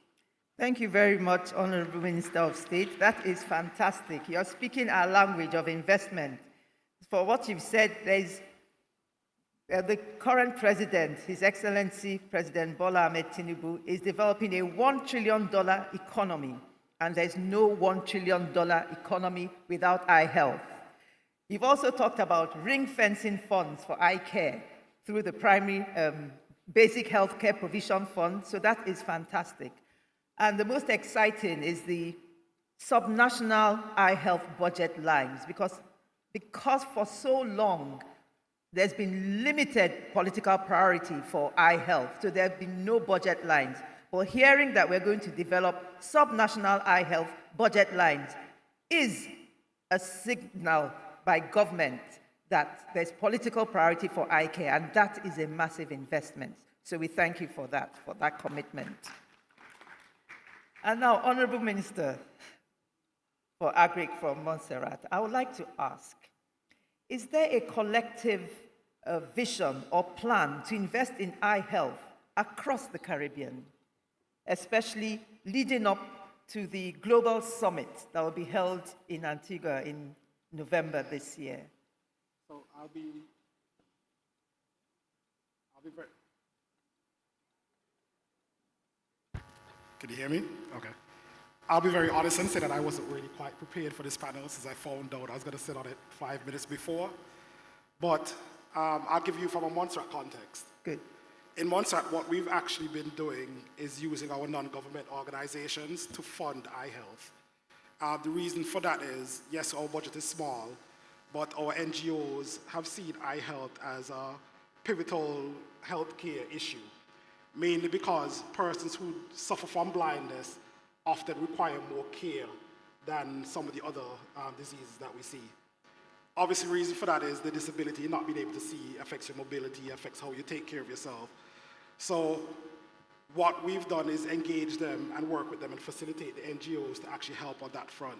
So in my speech, you would have heard that we're doing clinical tests. The Rotary Club of Montserrat were the ones who actually arranged that for us. But if I may, I would say as a Minister of Agriculture, this is one of the times that I'm actually happy that I sit and listen to our Minister of Health quite a lot. I'm actually glad I'm sitting next to your Minister of Health, because I don't think that people realize that the two ministries overlap quite a lot. And when I say overlap, I mean in terms of prevention and in terms of cure. So it's obvious that the Ministry of Health is responsible for cure and preventative mechanisms like early screening and early detection. But a lot of people don't think about the agricultural side of it. For instance, we see a rise in NCDs as we've seen a rise in the use of processed foods. But the Caribbean and Africa should be growing the most nutritious foods for our people. Again, we've seen a rise in NCDs like obesity, sorry, not obesity, but NCDs in like diabetes, hypertension, something that affects both regions quite a lot and seems to be more prevalent in black people, if I may say. This is directly linked to our diets. In the Caribbean, we have a diet that's high in starch. I'm almost sure that it's the same in Africa. You kind of start to see the link in why diabetes may be high. And then when you're talking about prevention, we should be growing foods like carrot, like the beta-carotene in carrot, and yes, I'm using my biology degree, that's used to prevent eye degenerative diseases and prevent things like night blindness. We should be growing nutritious foods and green vegetables for their minerals and vitamins, and these things also help with eye care. And I think one thing that every government here would agree on, if we can keep the people healthier, then it has a very good impact on our health budget, because a healthier nation of people means that there's less liability on your health budget. So we're able to actually save some money and probably put that money into other industries if we use agriculture and if agriculture and health overlap going forward. Thank you. Oh, thank you very much for that. Beautiful correlation between agriculture and eye health. And yes, what you said about carrots and carotene and vitamin A preventing blindness. So thank you for that. You also said that a lot of eye care in your country is done by NGOs. And the whole essence of this summit is to see how, governments can take responsibility by making an investment case. But nevertheless, there's still a very, very important role of the NGOs and of partners in strengthening eye health. So my next question will go to Professor Fatima Kyari, who has done a lot of work with partnerships. Can you explain to us the role of partnerships in strengthening the investment case for eye care? Thank you very much. So the International Agency for Prevention of Blindness is actually an overarching agency that has a lot of partners, and a lot of partners on eye health are members of the IAPB. So the investment case, to start with, the value of vision itself was put together by partners, as Drew mentioned earlier.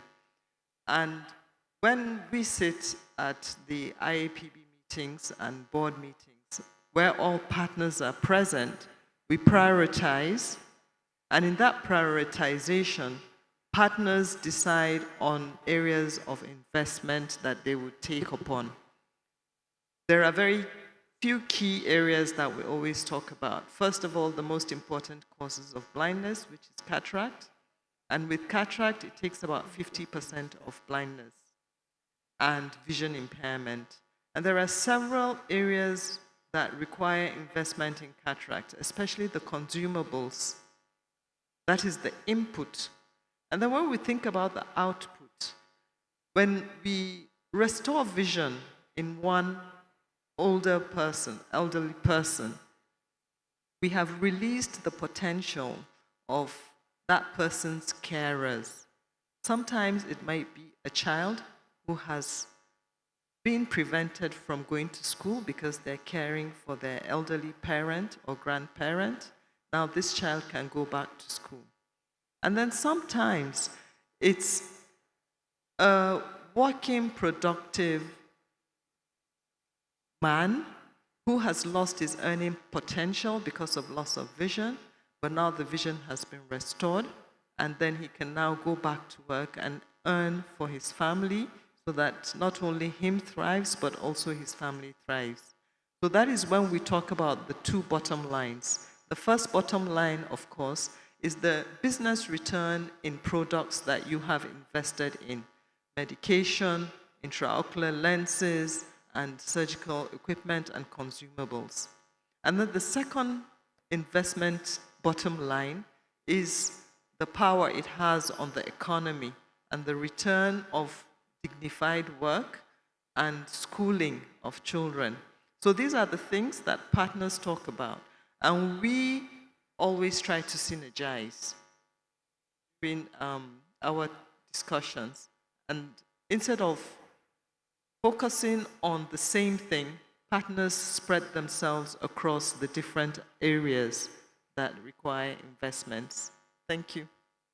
Thank you very much, Professor Kiari, for that answer.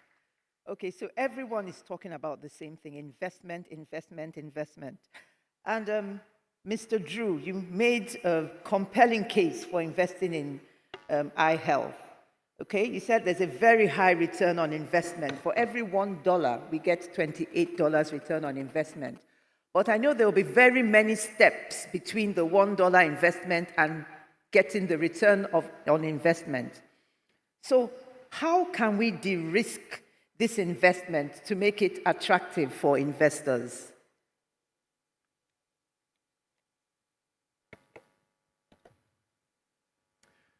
Thank you, Ada. It's a fantastic question. And I think the very first thing we need to do is ensure that there is political will. We're here in Nigeria, in a country which takes global leadership around eye health seriously.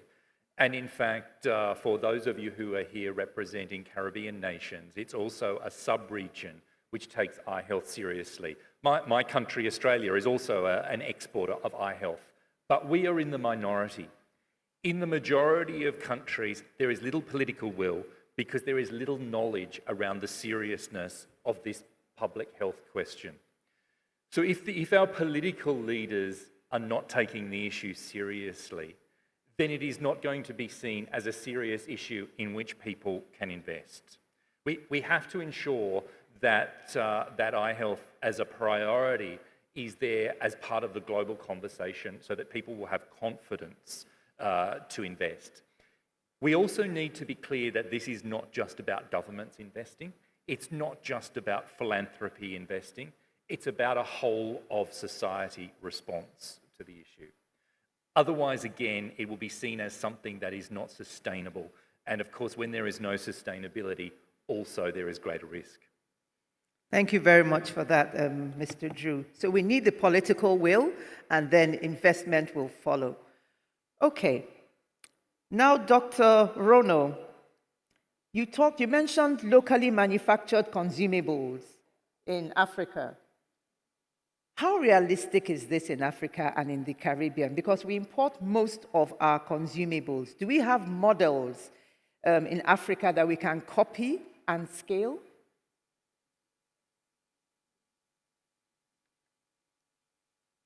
Thank you very much.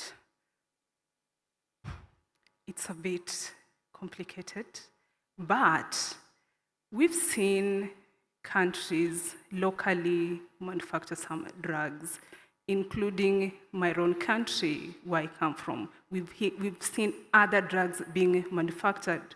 So if we can present and demonstrate a business opportunity that we have a need, there's a problem, is there a possibility of any investor willing to put in some money, including coming up with innovative models to be able to cheaply, locally produce the same good? Because I believe that whatever is locally produced in the long run will be cheaper. As at now, whatever we are importing might be cheaper.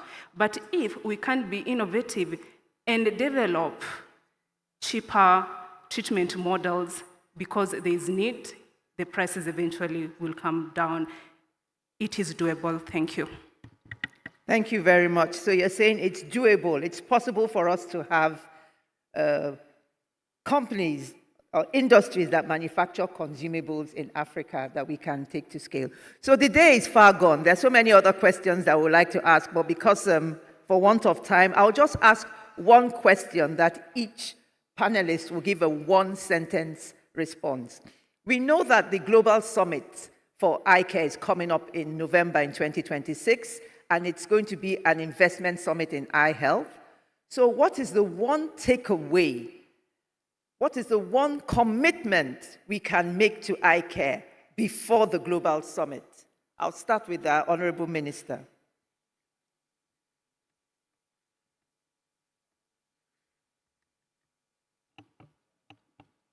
All right, thank you. I think for me, government should be at the driver's seat, creating the enabling environment, the right policies, and the right funding mechanism that will encourage the private sector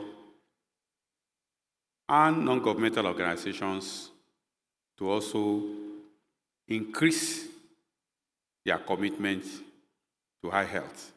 That will be my takeaway. Thank you. Thank you, Honorable Minister.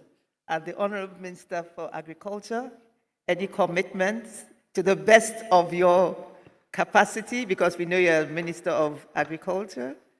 Oh, well, let's look at it this way. Any investment is going to need data. Any investor is going to want to know the data from your country. So I think as a commitment, every government here could at least commit to the screening, because the screening will give you the necessary data that they need to know if it's investable, if it's bankable. So I think all of us here, the government of Montserrat has already committed to doing those screenings, and I think everybody else could do the same. And I think that would be my takeaway. Oh, thank you very much. Professor Chiari, any commitment? Well, in this, my role, mine is advocacy. So I will be driving a lot of advocacy drives to heads of government to commit and to understand the investment in eye health and the value of vision. Thank you. Thank you very much, Professor Chiari. And Mr. Drew, one commitment before the Global Summit. The commitment all of us can make, all of us in this room can make, is to think of eye health not just as a health issue, but to think of the value of vision as a whole of societal economic issue. Thank you for that. A whole of society economic issue. Dr. Rono. Thank you very much. Commitment, investing in high health leads to both the economy growing and equitability in the society. Thank you. Okay, thank you very much for everything that has been contributed today. I want to thank our distinguished panelists for a rich and insightful discussion. So what we have heard today is clear. Eye health is not a peripheral issue. It is a whole of society issue.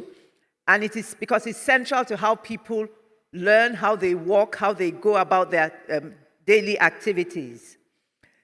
And we've heard commitments from our ministers. We've heard commitments from this distinguished panel.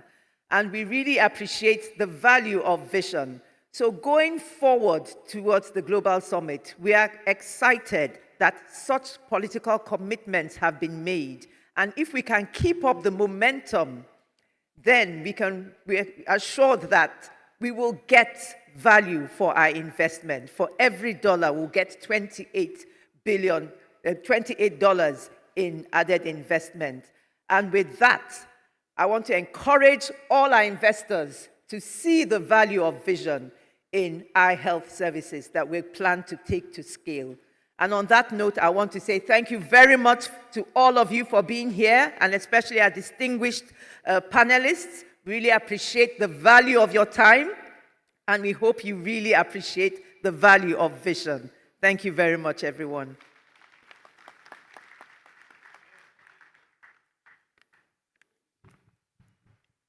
Thank you, sir. Yes. Please give them yet another round of applause as they make their way for a photo shoot, please.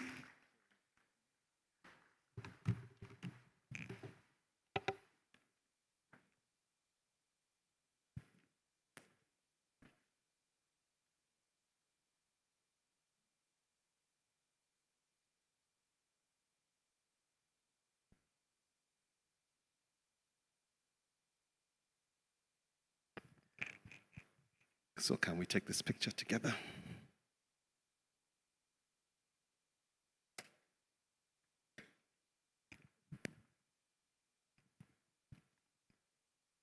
Again, feel free to smile. It's free of charge at AACIS 2026.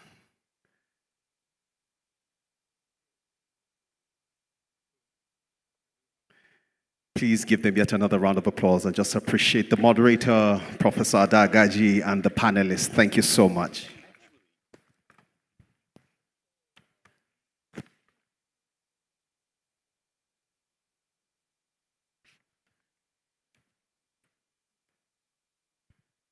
All right, pictures are still being taken by the Honorable Minister of State for Health, alongside other members of the panel and the moderator.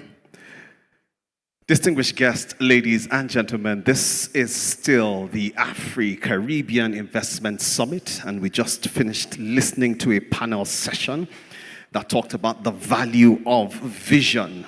And that conversation was very rich. One of the strongest points that was made, or that was made by several speakers during this panel session, was the call for investments. And in fact, we heard Mr. Drew Keys tell us that if you invest in eye health, you're going to be re-elected in 3 years. I think I need to try that for my political career. All right? Thank you very much, all of you, okay? They're still exchanging pleasantries right there as we try to move further. In this event, we have 3 more sessions. 3 more sessions around eye health. We have 3 more sessions, but okay, observe it's like the Honorable Minister for State for Health is trying to take his leave. We appreciate you, sir. We thank you.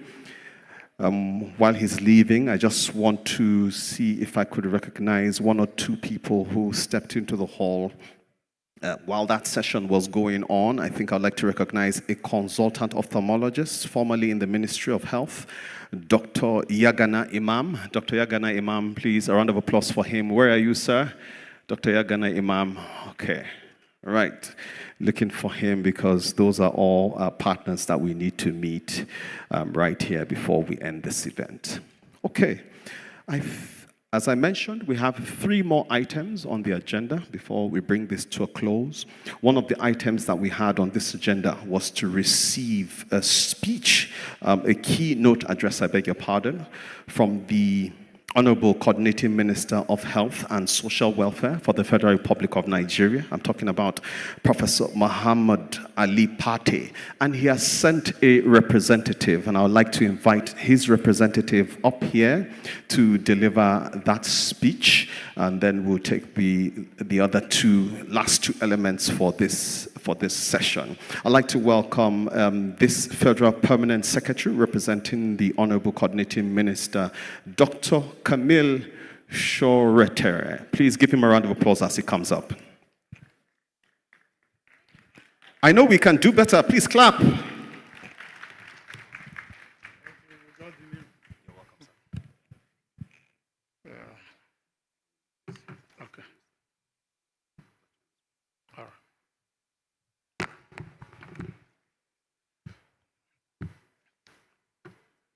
Good afternoon, ladies and gentlemen. I'm here to deliver the keynote address on behalf of the Coordinating Minister of Health and Social Welfare, Professor Mohamed Ali Pate, and to apologize because he was meant to be here around 11:30, but for a slight change in time, he had to go for another equally important meeting.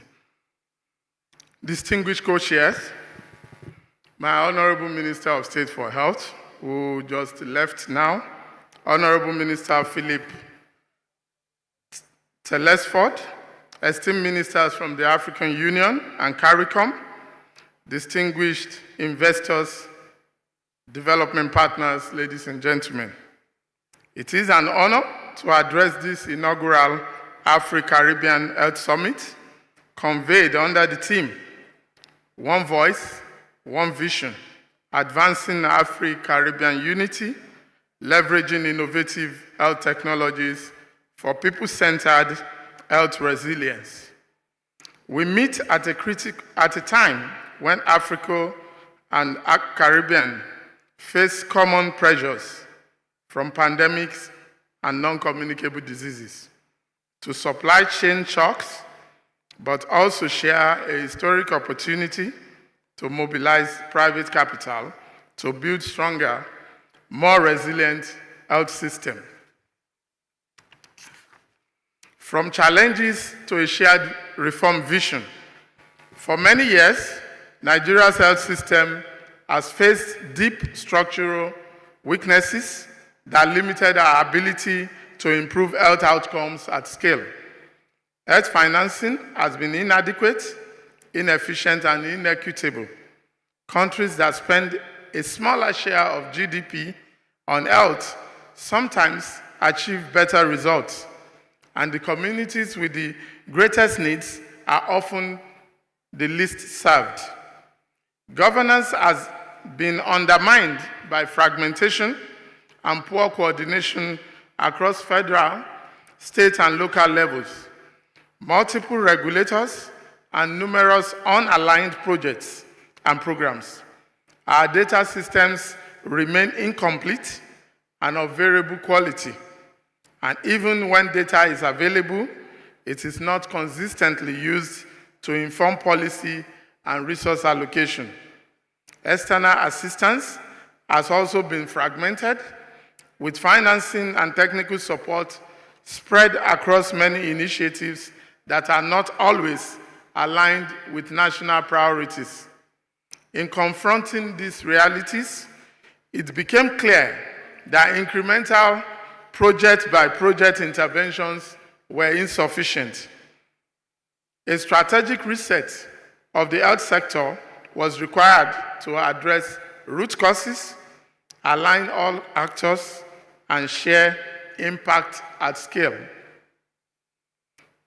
The strategic blueprint, Nigeria Health Sector Renewal Investment Initiative, and the sector-wide approach compact. In response to this, we developed the health sector strategic blueprint with a simple but ambitious purpose: to save lives, reduce both physical and financial pain, and produce health for all Nigerians. Our pathway to universal health coverage is this. The blueprint rests on 4 mutually reinforcing pillars.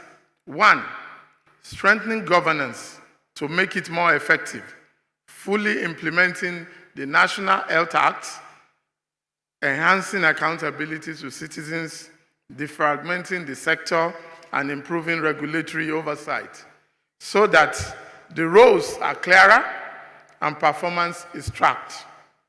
The second pillar, improving population health outcomes through an efficient, equitable, quality health system, revitalizing primary health care so that every ward has at least one functional primary health care center, expanding financial protection and embedding quality and safety at all levels of care. The third pillar, unlocking the healthcare value chain, recognizing health as both a social good and a driver of growth, and deliberately using investments, innovation, and industrial policy to create jobs and resilience. And the last pillar is to strengthen health security and resilience, reinforcing our capacity to prevent, detect, and respond to outbreaks and to address the growing health impacts of climate change. This strategic blueprint informed the design of the Nigerian Health Sector Renewal Investment Initiative, which is the investment and implementation vehicle that turns vision into financed, tracked action. To anchor this strategic renewal investment initiative in real accountability, we concluded a sector-wide approach compact between the federal government, the 36 states of the Federation, the FCT, the local government areas, development partners, civil society organizations, and our traditional rulers. Through this compact, we agreed to align our financing and technical support behind the blueprint's 4 pillars: reduce duplication and focus on measurable results in governance, service delivery, value chain development, and health security. In essence, it is our collective contract to move from fragmentation to defragmentation and coherence. The Strategic Health Renewal Investment Initiative is already reshaping our system. It commits us to revitalizing primary health care, improving health security, reducing out-of-pocket spending, and expanding access to quality services, especially for women, children, and vulnerable population. It aims to ensure that at least one fully functional primary health care center in every political ward, supported by investments in health workers, digital tools, and sustainable financing, including insurance expansion. This agenda has attracted significant commitments from development partners and financiers, signaling strong confidence in Nigeria's reform direction. The role of private sector, the PVAC as a flagship. With this foundation in place, challenges understood, blueprints defined, the investment initiative, and the sector-wide approach compact established, the next question is how to finance and implement at scale, especially in a context of rising prices for food, medicine, transport, and basic needs. Public budgets are constrained, and we are determined not to raise revenues in ways that further burden Nigerian citizens. This is where private capital becomes central, not peripheral, to our strategy. The presidential initiative to unlock the healthcare value chain, with the acronym PVAC, is a flagship under the third pillar of our blueprint and a core component of the Health Sector Renewal Investment Initiative. PVAC's mandate is to make Nigeria a self-reliant health manufacturing and innovation hub, reducing import dependence and turning health spending into an engine of industrial growth and jobs. It focuses on 5 critical value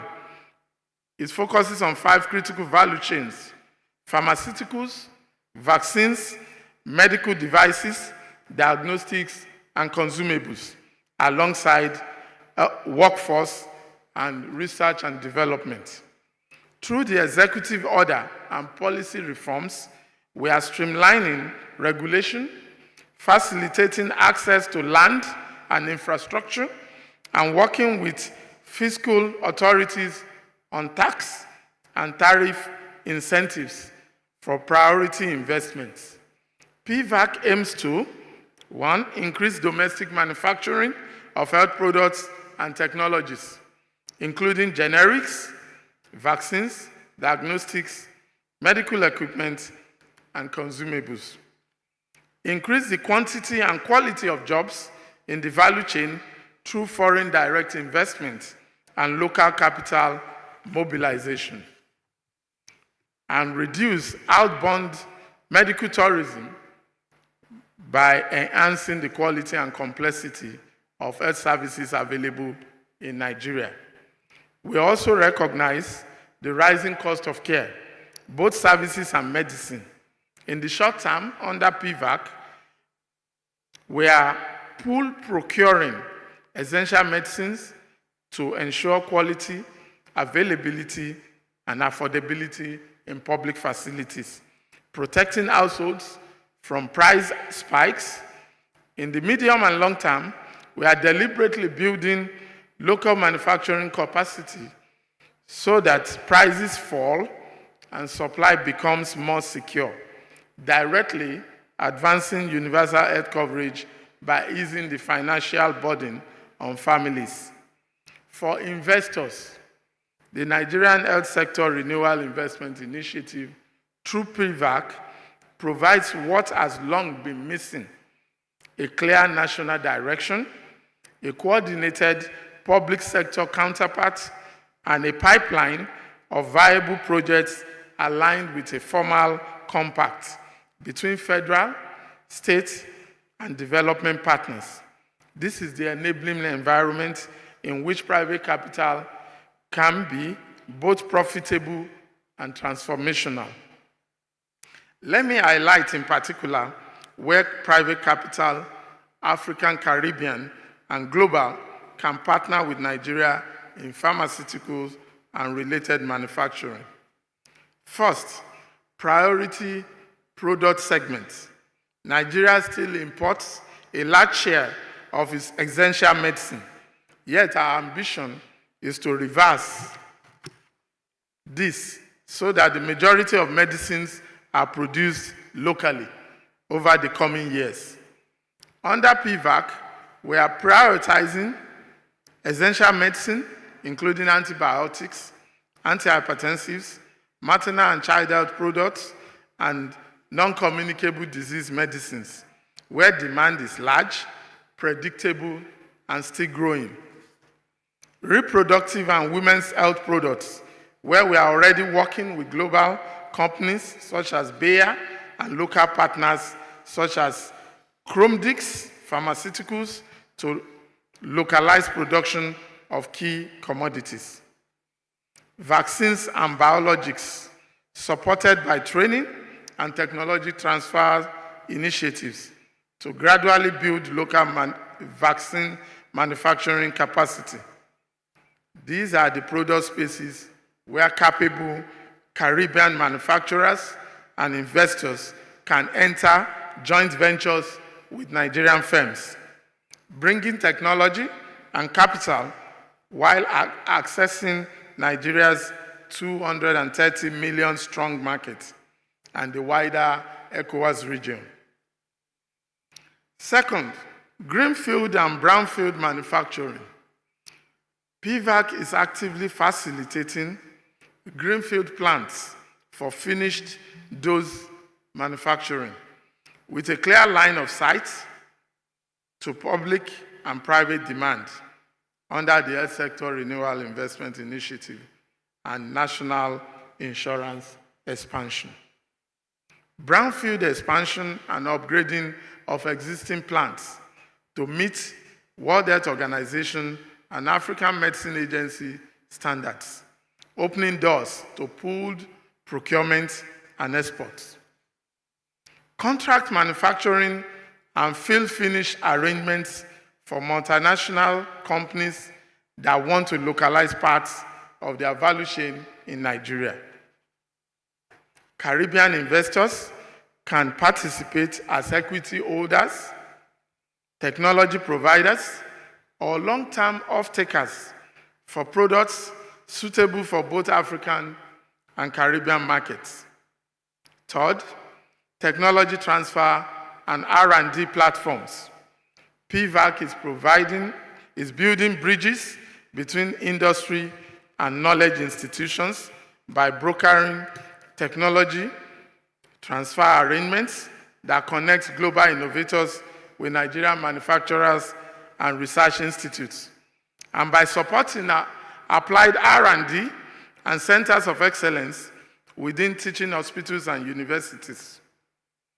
Afri-Caribbean consortia can co-invest in such platforms, sharing intellectual property, clinical research, and regulatory pathways that benefit both regions. Workforce and academic investments. No manufacturing ecosystem can thrive without skilled people. In partnership with organizations such as Empower Swiss, PVAC has launched a pharma and vaccine manufacturing academy to train thousands of professionals for GMP-compliant production and create thousands of new high-quality jobs across engineering, quality assurance, regulatory affairs, and operations. Private capital can participate directly in these academies and training laboratories, warehousing, and cold chain logistics to ensure reliable distribution nationwide and across borders. These are ideal spaces for infrastructure funds, logistic companies, and impact investors, including those from the Caribbean, to provide capital and expertise. Finally, de-risking and blended finance. PVAC is deliberately using blended finance to crowd in private investment. We are working with the Nigerian Sovereign Investment Authority, development finance institutions, and export credit agencies on dedicated health industrialization vehicles, and we are securing guarantees to support local manufacturers, reduce currency and credit risk, and improve access to long-tenor finance. These structures are designed to make pharma projects in Nigeria not only impactful, but commercially attractive and scalable. Afri-Caribbean Health Partnership. Our partnership with the Caribbean is not starting from zero. Building on the success of previous Afri-Caribbean investment summits, including high-level diplomatic exchanges, memorandum of understanding, and the historic non-stop charter flight between Abuja and St. Kitts and Nevis, we are now adding a dedicated health pillar through this summit. Health has been rightly identified as a critical priority for our transatlantic relations, as both regions confront similar challenges of access, equity, and resilience. Under the Nigerian Health Sector Renewal Investment Initiative, Nigeria is ready to work with Caribbean governments, investors, and companies to structure joint ventures in pharmaceuticals and vaccine manufacturing, including for reproductive and non-communicable disease products relevant to both regions, to co-develop training programs and exchange schemes for regulators, pharmacists, engineers, and health workers to build a shared talent base, and to explore coordinated procurement framework and framework contracts that give scale and predictability to Afri-Caribbean manufacturers. In essence, We seek to move from parallel efforts to shared value chains, linking Africa's skill with Caribbean expertise and global markets. In closing, Excellencies, ladies and gentlemen, Nigeria's health reform agenda is about saving lives, reducing physical and financial pain, and producing health for all Nigerians. The Renewal Investment Initiative is transforming service delivery and health security, and through PVAC is turning our health needs into a platform for industrialization, innovation, and jobs. The missing ingredient is the level of private capital commensurate with the opportunity before us.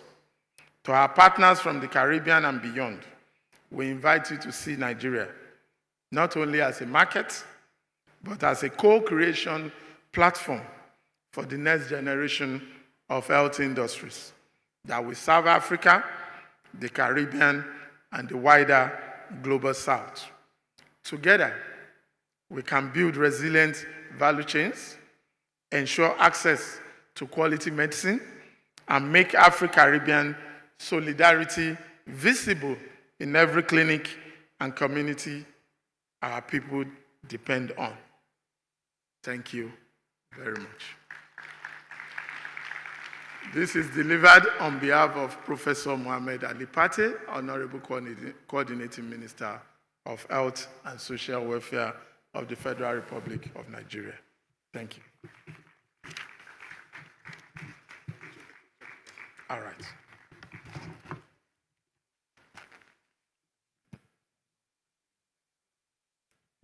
Ladies and gentlemen, that was the Honorable Coordinating Minister of Health and Social Welfare for the Federal Republic of Nigeria, represented today by a Federal Permanent Secretary Designate, Dr. Camille Sheretere.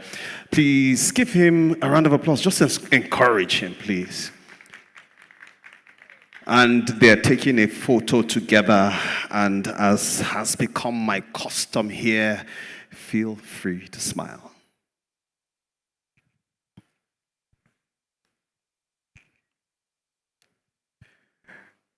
Distinguished delegates, ladies and gentlemen, we're still at the Afri-Caribbean Investment Summit, and I told you that we have 2 more sessions. I want to assure you that they're going to be very short. In fact, I think we have cut it down to just 1 more session. I was about to ask us to stand up and stretch, but I'm scared. I'm scared that some of us have the escape velocity of Usain Bolt, that when you stand up, you're going to bolt out of this hall. So I will move to the last item on the agenda for this session. Yes, I'll move to the last item on the agenda, and then we'll break to lunch, okay? All right, so just understand that the next presentation is what is standing in between you and I and our lunch right after now.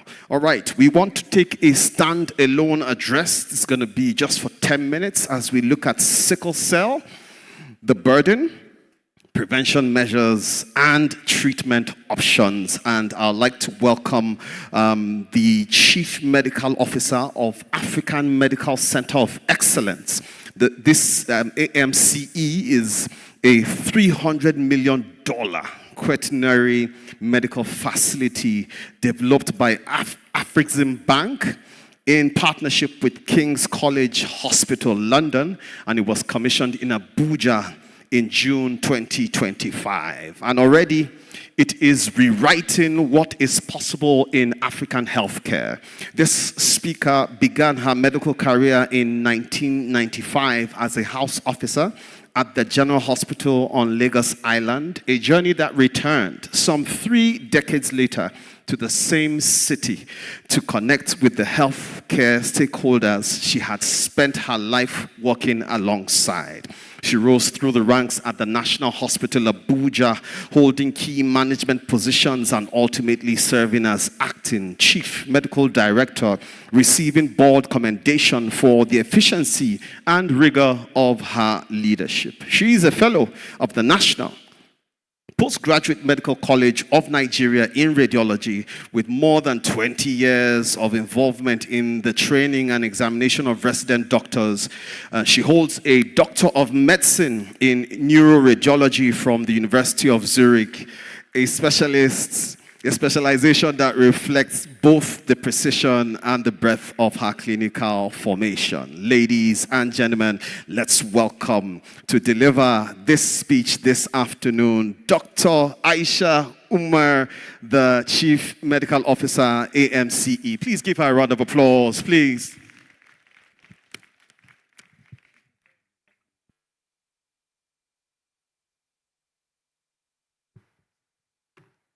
Thank you very much for the kind introduction and the invitation of the African Medical Center of Excellence to talk to you today about the silent crisis in sub-Saharan Africa, the sickle cell crisis. The burden. So we all know sickle cell disease.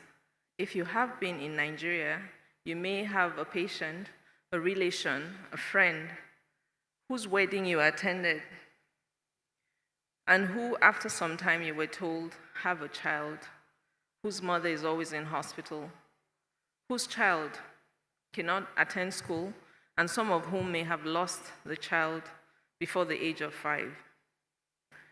Our role is to ensure we do something more than treatment, more than feeling sad, in managing this crisis that can be controlled and is totally preventable. So sickle cell disease is not merely a clinical condition, it's a systemic socioeconomic challenge where Nigeria remains the epicenter of the crisis. Approximately 150,000 babies are born with sickle cell disease annually. In Nigeria alone, it's estimated that 2 to 3% of the total population lives with this disease, while about 25% of the population are carriers of the sickle cell gene. The morbidity and mortality is one in which, without early intervention, a significant percentage of the children with sickle cell disease do not reach their 5th birthday. The burden manifests in chronic anemia, devastating vaso-occlusive crisis, some of which are eye complications, I've been told, organ damage, and a heightened risk of stroke. We know the burden of stroke for adults, so you can imagine a child who has stroke because they are ill. The rehabilitation, if it's affecting the left side of the brain, means that the child cannot write with their right hand, and this affects schooling and other long-term burdens. The economic impact is one in which the caregiver burden is immense. Families break up. Some face catastrophic expenses because of repeated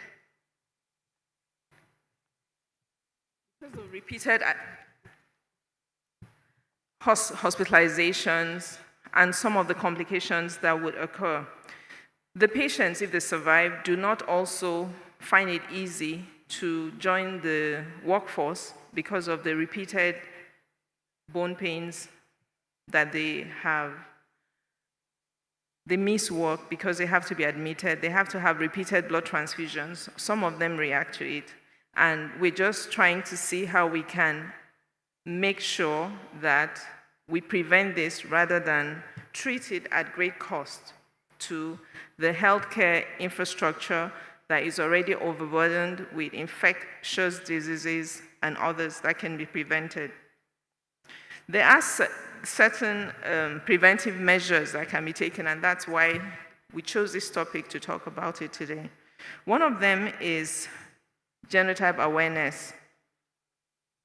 I have attended a few sessions in which young graduates were addressed, and then we normally ask them if they know what their genotype is.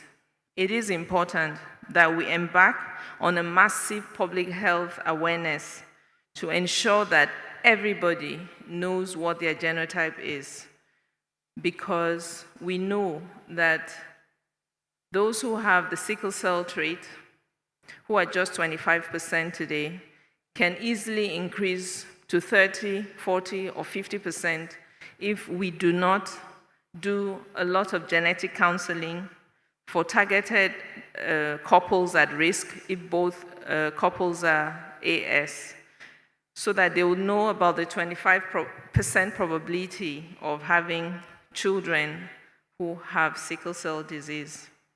There's also an option for newborn screening, and this would allow for immediate prophylactic treatment for these children if it's known on time. But now I'd like to talk about the treatment options from management to eradication. So there are many ways of treating and managing it if it's discovered on time. One of them includes the use of hydroxyurea to increase the fetal hemoglobin, and this is supposed to reduce the crisis that the patients have. We could also do advanced pain treatment for those who have crisis management. But let's talk about the curative frontier.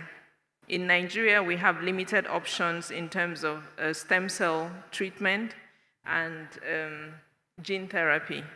So a few years ago, there were plans and stem cell treatment commenced in a private center, and I know that at the Lagos University Teaching Hospital, a few cases have been done as well. So the treatment options are either with bone marrow transplant or gene therapy. And this is curative, but expensive. So the African Medical Center of Excellence, the intervention is in providing a new era in treatment, not just in hematology, cardiovascular services, but also oncology. So while the burden is heavy, the AMC has been established to serve a definitive solution to the infrastructural gap in African healthcare.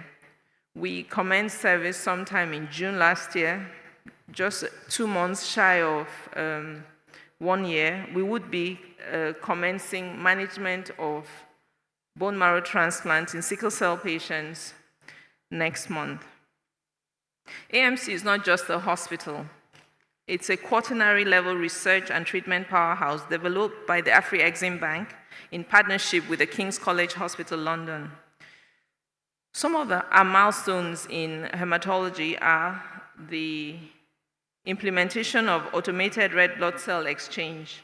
So we implemented this state-of-the-art program, and we've seen great success in using this technology to support sickle cell patients, significantly reducing the incidence of strokes and providing immediate relief for those in severe vaso-occlusive crisis. We would, like I said, commence a bone marrow transplant program first with a patient with multiple myeloma, where we're going to do autologous, but would move on to allogenic in sickle cell. Here we have a dedicated and well-equipped bone marrow transplant unit designed to perform high-volume successful transplants locally, eliminating the need for expensive and stressful medical tourism to Europe and India.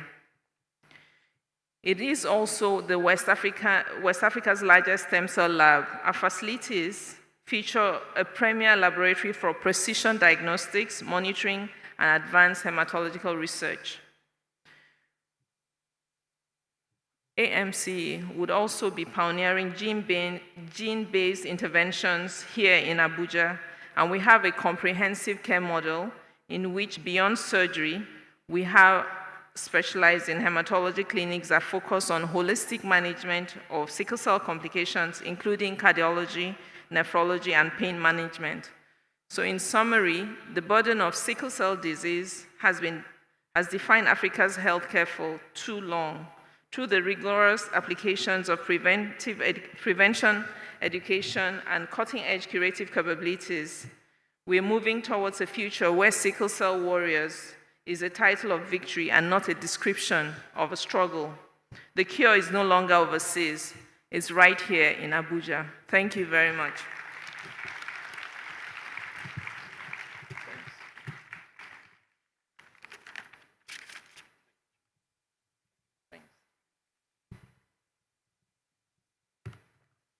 Can we appreciate the Chief Medical Officer, AMCE, Dr. Aisha Umar. Thank you so much, ma'am. And congratulations to AMCE for all the great work you're doing, about to record your first year anniversary in Nigeria. Distinguished guests, ladies and gentlemen, with the conclusion of that speech, it brings us to the end of the health session at AACIS 26. What did you hear?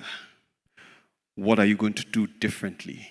What opportunities have been presented to you? There are several opportunities that have been presented to us here that we can benefit from both in Africa and in the Caribbean. My charge to us all is to take action, critical action immediately. As we break to lunch, start making contacts, start networking, start engaging. I'm going to be available for such engagements. If you want to see me elsewhere, you can find me on social media at HRH Sambo. That's the handle on Instagram. It has been an absolute delight and a great privilege for me to have been your host. Remember, I'm a doctor by day, MC by night, and I'm a superhero all day. My name is HRH. Thank you. Let me welcome Ave, our co-MC here, to take over. Ave, over to you. Thank you so much, Dr. Gao. Please a round of applause for him. I think he did an exceptional job. It's been an all-woman team since we started, and it's lovely having you with us here today. Distinguished guests, ladies and gentlemen, better is the end of a thing than the beginning. We have finished our panel session, so I'm not here to announce another panel session or another keynote address, yes, so I don't get stoned. We are still going to have a beautiful display of culture here today, and that's the way we'd want to close our session for today. Taking us further, we have the Kitchen actors, and as soon as that is done, we'll come here for brief announcements and we'll break for lunch. Kitchen actors, the floor is yours.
competition actors.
Ladies and gentlemen, that's the Minister for Creative Economy, Honorable Samuel Duggins.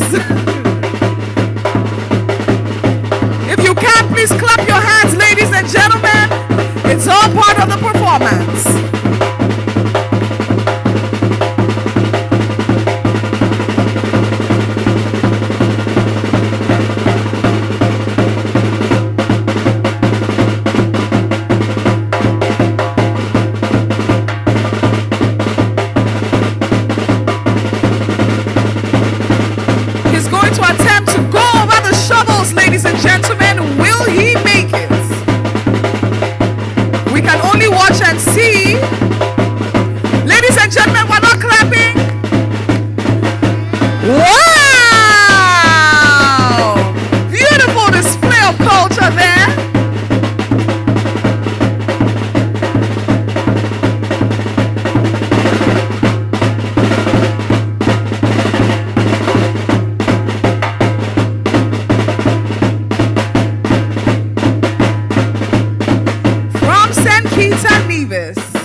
Jump as high as they did. Please give them a round of applause.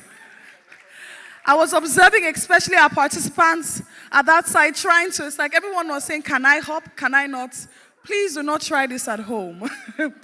Distinguished guests, ladies and gentlemen, it's been a very insightful day 4 of the 2026 Afri-Caribbean Investment Summit. We've had panel sessions, insightful discussions, and very robust addresses. Right now, we're going to be breaking for lunch, and tomorrow promises to be even better with more discussions, better insights, and ways we can forge a sustainable future. Thank you for joining us today. My name is Ave, the host. A big thank you to Carla, my co-MC, and of course, Dr. Yakubu for holding it down today. Thank you. Do have some lunch, and we'll see you tomorrow for day 5 of the Afri-Caribbean Investment Summit. Thank you.